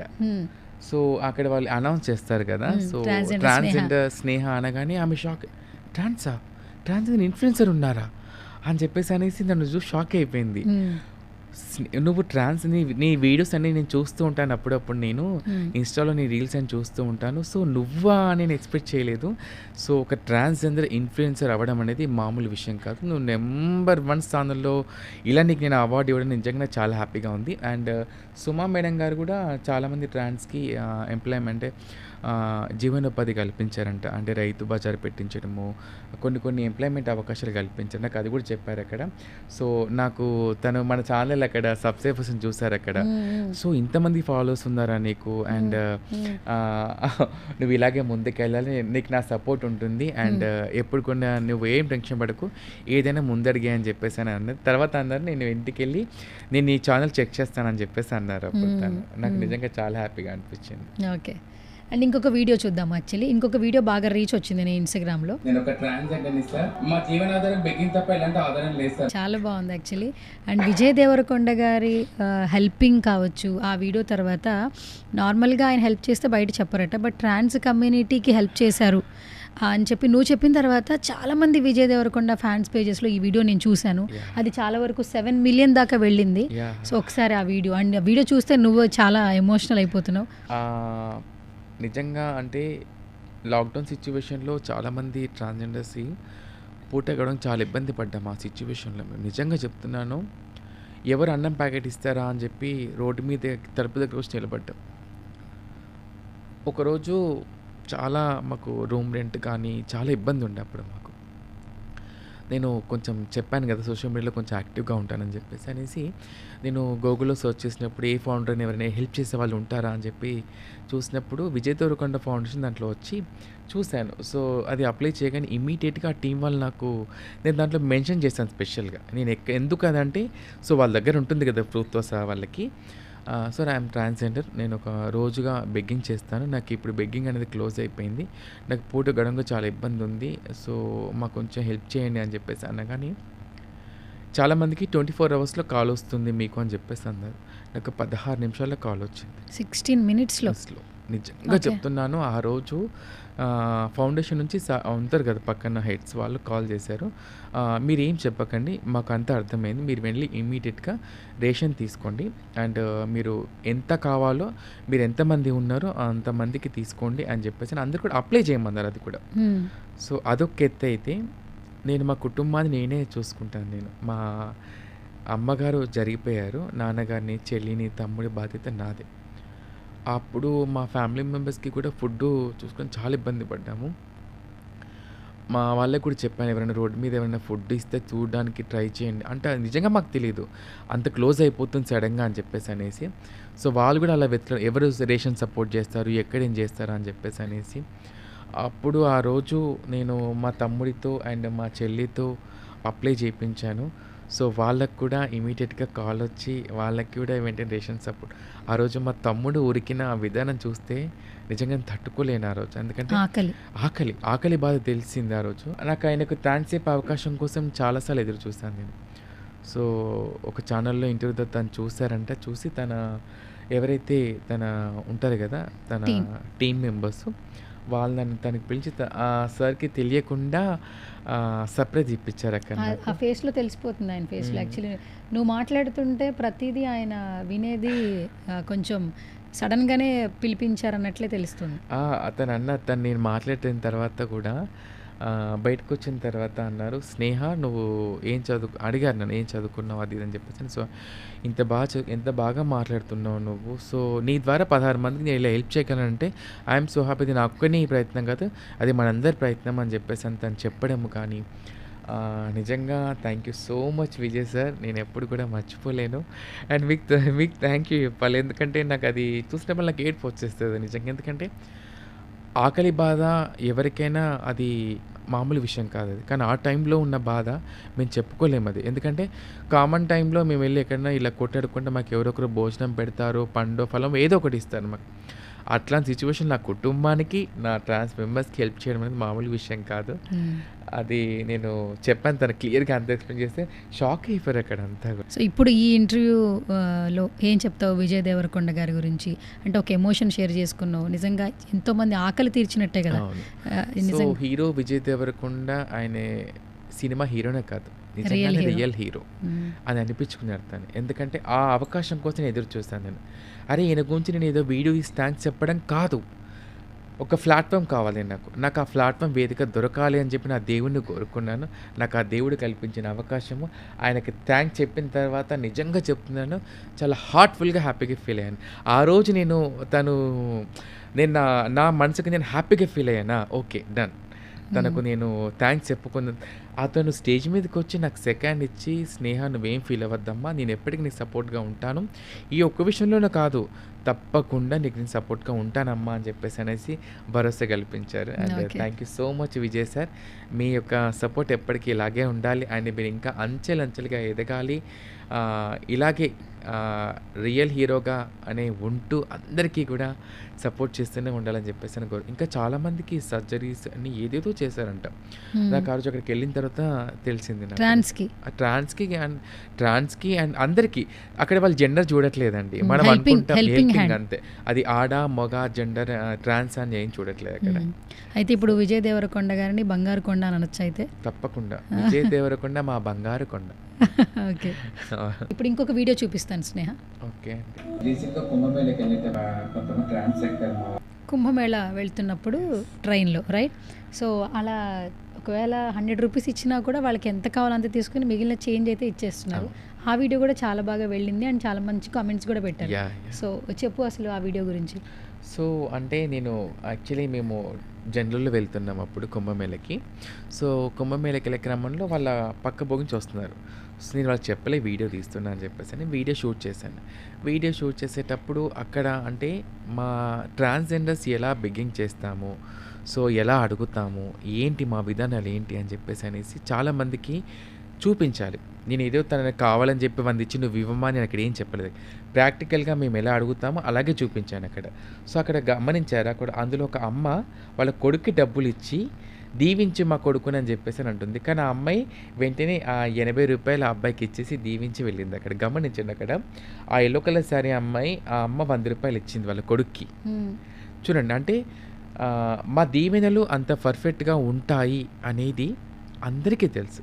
సో నార్త్ సైడ్ మా పైన రిసీవింగ్ చాలా బాగా ఉంటుంది. నేను కుంభమేళకి వెళ్ళినప్పుడు నాకు నిజంగా ఫుడ్కి ఎక్కడ కూడా బాధపడలేదండి, నిజంగా చెప్తుంది. మాకు ప్రతి చోట భోజనం పెట్టారు. మీరు నమ్ముతున్న నెంబరు, నేను 750 రూపాయలు కుంభమేళ పోయి వచ్చాను నేను. 750 రూ. రూపాయలు. నా ఒక్కదానికి మాత్రమే. అది కూడా ఎందుకంటే ఎక్కువ ఖర్చయింది. ట్రైన్‌లో వెళ్ళేటప్పుడు కూడా సో, అక్కడున్న ప్యాసింజర్స్ సమోసా కొనివ్వడం కానీ, అండ్ వాటర్ బాటిల్స్ కొనివ్వడము, అవి ఇవి కొనివ్వడం మాకు. అరే! ఇంత ప్రేమ, ఇంత ఎఫెక్షన్ మా మీదే పెంచుకున్నారు. అంటే వాళ్ళ ఇంటి ఆడబిడ్డగా వాళ్ళు మమ్మల్ని ఒక అమ్మలా భావించి వీళ్ళకి పెడితే మాకంతా మంచి జరుగుతుందనేది మాకు అది ఇవ్వడం ఒకటి. నిజంగా నాకు చాలా హ్యాపీగా అనిపించింది. అండ్ నాకు అందులో మా వాళ్ళు నిజంగా ఎంత ట్రస్టెడ్‌గా అంటే, అంతే కొంతమంది తప్పు చేసేవాళ్ళు ఉన్నారు. మా దాంట్లో అందరూ పర్ఫెక్ట్‌గా మంచోళ్ళు నేను ఒప్పుకోలేనండి అది కూడా. హ్మ్. మా దాంట్లో కూడా మంచి వాళ్ళు ఉంటారు. సో, అందరిని అర్థం చేసుకోవాలని చెప్పేసి నేను ఆ వీడియో తీయడం జరిగింది. అండ్ నాకు అది 24 అవర్స్‌లో 1,000,000 దాటింది వ్యూస్. అవును. నిజంగా నువ్వన్నట్టు ట్రాన్స్‌జెండర్స్ మనస్ఫూర్తిగా బ్లెస్ చేస్తే ఎదుటి వాళ్ళకి మంచి జరుగుతుందా? అవును. తప్పకుండా జరుగుతుంది. ఇప్పుడు ఈ వీడియోలో వాళ్ళ మదర్ బ్లెస్ చేయమని చెప్పి ఇచ్చారని అవును. చెప్పి ఇచ్చారు. అవునవును. అంటే ఒక హిజ్రా దీవిస్తే అంతా కూడా మంచి జరిగి, తనకి ఏవైతే తన మీద చెడు ప్రభావం ఉందో, ఆ చెడు ప్రభావం అంతా పోయి అంతా కూడా మంచిగా దీవించేస్తామన్నట్టు అది. అది ఆ ప్రభావం మాకు ఆ దేవుడిచ్చిన వరం అది. ఆ శక్తి మాకు దేవుడిచ్చిన వరం అది. ఇప్పటికీ నమ్ముతారు. ఇప్పటికీ కూడా చాలామంది మాతో దిష్టి తీయించుకోవడం కానీ, మాతో అదే మేము దీవించిన తర్వాత వాళ్ళ సక్సెస్‌ఫుల్ అయ్యి మాకు చెప్పిన వాళ్ళు కూడా ఉన్నారు మాకది. చెప్పారు. చాలామంది కూడా చెప్పారు. లైఫ్‌లో చేంజెస్ వస్తాయా? లేకపోతే ఏంటి? అవును. దిష్టి తీయడం అనేది? దిష్టి తీయడం అనేది లైఫ్‌లో చేంజెస్ తప్పకుండా వస్తాయి. అంటే మీరన్నట్టుగా మీరు అనుకోవచ్చు మీరు. అంత లక్షల మంది జనాభా ఉండగా మేము మాత్రమే ఇంతమందివే ఈ వీళ్ళం మాత్రమే ఎందుకున్నామంటే దేవుడి సృష్టి అది. దేవుడిచ్చిన వరం ఇది. మాకు ఆ దేవుడిచ్చిన వరం. నువ్వు వెళ్ళి వాళ్ళని దీవించి వాళ్ళకు ఏదైతే మంచి కావాలనుకున్నా దీవించి నా ద్వారా వాళ్ళకి ఆ రూపాయి కాయిన్ ద్వారా వాళ్ళకి అంత మంచి కావాలని చెప్పేసి ఆ వరం మాకు ఇచ్చాడు. సో, చాలామందికి మాతో తీసుకున్న వాళ్ళు ఉన్నారు. అండ్ అది సక్సెస్‌ఫుల్ అయ్యి మాకు చెప్పిన వాళ్ళు కూడా ఉన్నారు. నాకు ఒక అతను వాళ్ళ కొడుకు అమెరికాలో ఉండేవాడంట. సో, తనకి అక్కడికి వెళ్ళిన తర్వాత జాబ్ రావాలంట కదా! అక్కడికి వెళ్ళిన తర్వాత అది రావాలని ఒక దీవించవా అని చెప్పేసి అన్నప్పుడు నేను తప్పకుండా అవుతుందని ఏదో మాట అంటే అప్పుడు రూపాయికైనా అనేసాను. సో, తనకు అది అనగానే నాకు అతనికి జాబ్ వచ్చిందంటే తను నాకు 3 గ్రాముల బంగారం రింగ్ చేయించిచ్చాడు అప్పుడు నాకు. అది ఎప్పటికీ మర్చిపోను. అంటే వాళ్ళంత ట్రస్ట్‌గా నమ్ముతారు మమ్మల్ని. చాలామంది కూడా మమ్మల్ని నమ్ముతారు. మాతో దిష్టి తీయించుకుంటారు.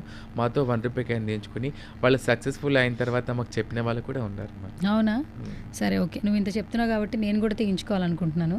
ఓహో! సరే, చూద్దాం ఒకసారి ఏంటి ఎంతవరకు బిలీవ్ చేయొచ్చు ఏంటో నేను కూడా ఒకటి చిన్న ట్రైల్ వేద్దాం సో, అనుకుంటున్నాను. తప్పకుండా నేను ఇదే ఛానల్‌లో మీకు ఇప్పుడు నా ముందు మీరు ఇది ఒక పరీక్ష అనుకోండి మీరు ఇది. అంటే ఒక ట్రాన్స్‌జెండర్‌కి, ఒక యాంకర్‌కి పరీక్ష అనుకోండి. అంటే జనాలందరికీ తెలియాలి. వాళ్ళకి కూడా తెలియాలి. అంటే వీళ్ళు దీవిస్తే నిజంగా మంచి జరుగుతుందా లేదా అనేది వాళ్ళకి కూడా తెలియచేయాలి. అంటే ఇదేదో కావాలని వీడియో కోసం అని కాదు, ఏం కాదు. మీరు అన్నారుగా నేను నిజంగా ప్రూవ్ చేస్తాను ఇది. తర్వాత ఒక 6 మంత్స్ కానీ, 3 మంత్స్ కానీ, మేబీ 1 మంత్ కానీ మీకు ఏదైనా మంచి మీరు ఏదైతే మనసులో అది అచీవ్ అయిన తర్వాత నన్ను మళ్ళీ మీరు ఇక్కడే కూర్చోబెట్టి ఇదే మాట మీకు చెప్తారు కావచ్చేమో అని చెప్పి నేను అనుకుంటున్నాను. Okay, done. సో, మొత్తానికి నేను కూడా అయితే ఆ ట్రైల్ వేస్తాను. ఫస్ట్ నీతో అయితే ఆ 1 రూపీ కాయిన్‌తో దిష్టి అయితే తీయించుకుంటాను. సో, ఫైనల్‌గా లాస్ట్ క్వశ్చన్, అంటే కొంచెం వెయిట్ ఉన్న క్వశ్చన్ అనమాట. సో, లాస్ట్ టైం నేను ఇంటర్వ్యూ చేసినప్పుడు బిగ్ బాస్ నుంచి ఆఫర్ వచ్చిందని విన్నాను. బట్ అక్కడైతే నాకు కనపడలేదు నువ్వు. మళ్ళీ ఇప్పుడు ఆఫర్ వస్తే వెళ్తావా? ఎందుకంటే ఆల్మోస్ట్ చాలా ఫేమ్ వచ్చేసింది. బిగ్ బాస్ ప్లాట్ఫామ్లో ఏంటంటే కొంచెం నోన్ ఫేస్, కొంచెం ఫేమ్ ఉన్న వాళ్ళని ఖచ్చితంగా తీసుకుంటున్నారు. సో, ఈసారి ఏంటి, వస్తే వెళ్తావా? బిగ్ బాస్ గురించి ఏం చెప్తావు? బిగ్ బాస్ ఆఫర్ ఈసారి వస్తే నేను వెళ్ళను. ఎందుకంటే నాకు ఇప్పుడున్న ఫేమ్ ఇది అంతకంటే ఎక్కువ. బిగ్ బాస్ కంటే ఎక్కువ ఫేమ్ నాకు ఇది. సో, మీరు అన్నట్టుగా ఇన్స్టాగ్రామ్లో 1,84,000 ఫాలోవర్స్ ఉన్నారు. అండ్ ఇంకో విషయం కూడా మీకు, అండ్ నాకు ఫేస్బుక్ పేజీలో కూడా 1,00,000 ఫాలోవర్స్ వితిన్ 2 మంత్స్లో వచ్చారు. 1,00,000 మంది ఫాలోవర్స్ వచ్చారు. నాకు ఎక్స్పెక్ట్ చేయలేదు నిజంగా నేను. అంటే అది నాకు తెలియదు. అంటే ఆ పేజీ ఎలా చేయాలో నాకు తెలియదు. ఒక అబ్బాయి నాకు చెప్తే ఆ అబ్బాయి ద్వారా నేను ఫేస్బుక్ పేజీ నేను స్టార్ట్ చేశాను. నాకు 1,00,000 మంది ఫాలోవర్స్ దాంట్లో ఉన్నారు. అండ్ మోస్ట్లో 3,50,000 మంది ఫాలోవర్స్ ఉన్నారు. అండ్ యూట్యూబ్లో నాకు 6,16,000 ఫాలోవర్స్ ఉన్నారు. ఇంతమంది ప్రేమ అభిమానం సంపాదించుకున్నాను. సో, ఇంతకంటే మంచిన ఫేమ్ ఇంకేం కావాలి నాకు? సో, అందులోకి వెళ్ళి ఇది చేసి అది చేసి వాళ్ళ నుంచి వీళ్ళ నుంచి ఏదో మాట అనిపించుకొని ఒక గేమ్ షో కోసం అది అనుకొని నాకు చేసుకోవడం ఎందుకని చెప్పి నా ఆలోచన. సో, బిగ్ బాస్ ఆఫర్ వస్తే మాత్రం నేను వెళ్ళను. ఎందుకంటే నాకు ఈ ఫేమ్ చాలు నాకు ఇది. ఈ ఉన్న సపోర్ట్ చాలు నాకు ఇది. ఇది ఏదైతే ఉందో ఇంకా ఇంకా ఫేమ్ పెంచుకుంటాను నేను ఇంకా. Okay, done. Thank you so much once again Sneha. నేను పిలవంగానే వెంటనే వచ్చినందుకు. ఆల్మోస్ట్ ఒక 5 years జర్నీ అనుకుంటా నాకు నువ్వు తెలిసి. సో 5 years నుంచి చాలా జర్నీ చాలా చేంజ్ అయింది. ఇంకా చాలా మందికి ఇన్స్పిరేషన్గా ఉండాలి. నాకు తెలిసిన ఒకప్పుడు స్నేహకి ఇప్పటికి ఎటువంటి చేంజ్ అయితే లేదు. అందుకే నేను కూడా నీతో ట్రావెల్ అవుతూ ఉన్నాను. బిహేవియర్ ఫస్ట్ ఆఫ్ ఆల్ నీ బిహేవియర్ బాగుంటుంది. వేరే వేస్లో వెళ్లకుండా ఒక కరెక్ట్ వేలో వెళ్తూ నెక్స్ట్ అప్కమింగ్ వచ్చే ట్రాన్స్ వాళ్ళకి నువ్వు ఒక పాత్ క్రియేట్ చేస్తున్నావు. మీరు పడిన ఇబ్బందులు వాళ్ళు పడకూడదు అని చెప్పి. నా గోల్ అది, నేను అదే చెప్తాను. సో అప్కమింగ్ అసలు ట్రాన్స్ అనే వాళ్ళకి రెస్పెక్ట్గానే ఒక మంచి వే ఉండాలి మనస్ఫూర్తిగా కోరుకుంటూ. సో ట్రాన్స్జెండర్ స్నేహగా అలా ఉండిపోవాలి, ఎంతోమంది హార్ట్స్ని తీసుకోవాలి, ఇంకా మరిన్ని సక్సెస్లు రావాలి నీ లైఫ్లో అని కోరుకుంటున్నా. Thank you so much once again. So much. And మీ అందరికీ కూడా మహిళా దినోత్సవ శుభాకాంక్షలు. అండ్ మహిళా దినోత్సవ రోజు ఇక్కడ ఈ కూర్చులో కూర్చొని అర్హత నాకు కల్పించినందుకు అండ్ నా వ్యూస్కి అండ్ నా సబ్స్క్రైబర్స్కి అండ్ నా ఫాలోవర్స్ అందరికీ కూడా thank you so much. And స్పెషల్గా మీకు కూడా, ఎందుకంటే ఎంతోమంది గొప్ప గొప్ప వాళ్ళు ఉన్నారు సాధించిన వాళ్ళు. అందులో మమ్మల్ని కూడా గుర్తించి మీకు కూడా ఒక స్థానం అనేది ఉందని చెప్పేసి మమ్మల్ని గుర్తించి ఈరోజు ఇక్కడ కూర్చోబెట్టినందుకు అండ్ ఫస్ట్ ఆఫ్ ఆల్ మీ సుమన్ టీవీ వాళ్ళందరికీ కూడా thank you so much. And నాకైతే అందరికీ ఒకటి చెప్పాలనుకుంటున్నాను, మా ట్రాన్స్జెండర్స్ అందరికీ కూడా మనల్ని సమాజం గుర్తించట్లేదు, మనల్ని పట్టించుకోవట్లేదు, మనకి ఎంప్లాయ్మెంట్ ఇవ్వట్లేదు, మనకు దేంట్లో కూడా దారి ఇవ్వట్లేదు అంటే నువ్వు ఎక్కడున్నావో మనం ఆలోచించాలి. ఫస్ట్ నీ బిహేవియర్ కనుక మార్చుకొని నీ కుటుంబంలో నిన్ను అర్థం చేసుకునే విధంగా నీ కుటుంబాన్ని ఒప్పించుకొని నువ్వు కుటుంబం ద్వారా నువ్వు బయటికి వస్తే సమాజం నువ్వు ఎక్కడైతే నువ్వు వేలు పెట్టి చూపిస్తున్నావో వాళ్ళందరూ కూడా నిన్ను గర్వించే విధంగా నీకు ఉంటారు. సో ఫస్ట్ ఆఫ్ ఆల్ మన ఫ్యామిలీని మనం మెప్పించే విధంగా ఉండాలి. ట్రాన్స్జెండర్స్ అందరం కూడా మన యొక్క బిహేవియర్ని, మన పద్ధతులని, మన యొక్క ప్రణాళికని, మనం చేసే యాక్టివిటీస్ అన్నీ కూడా 10 మందికి ఆదర్శంగా ఉండి రాబోయే తరానికి మనం అందరం కూడా ఒక మార్గదర్శకులుగా ఉండాలని చెప్పేసి అనేది నేను కోరుకుంటున్నాను. Thank you Sneha, thank you so much once again. So ఇది వాళ్ళ special chit chat. This is Suvarna signing of.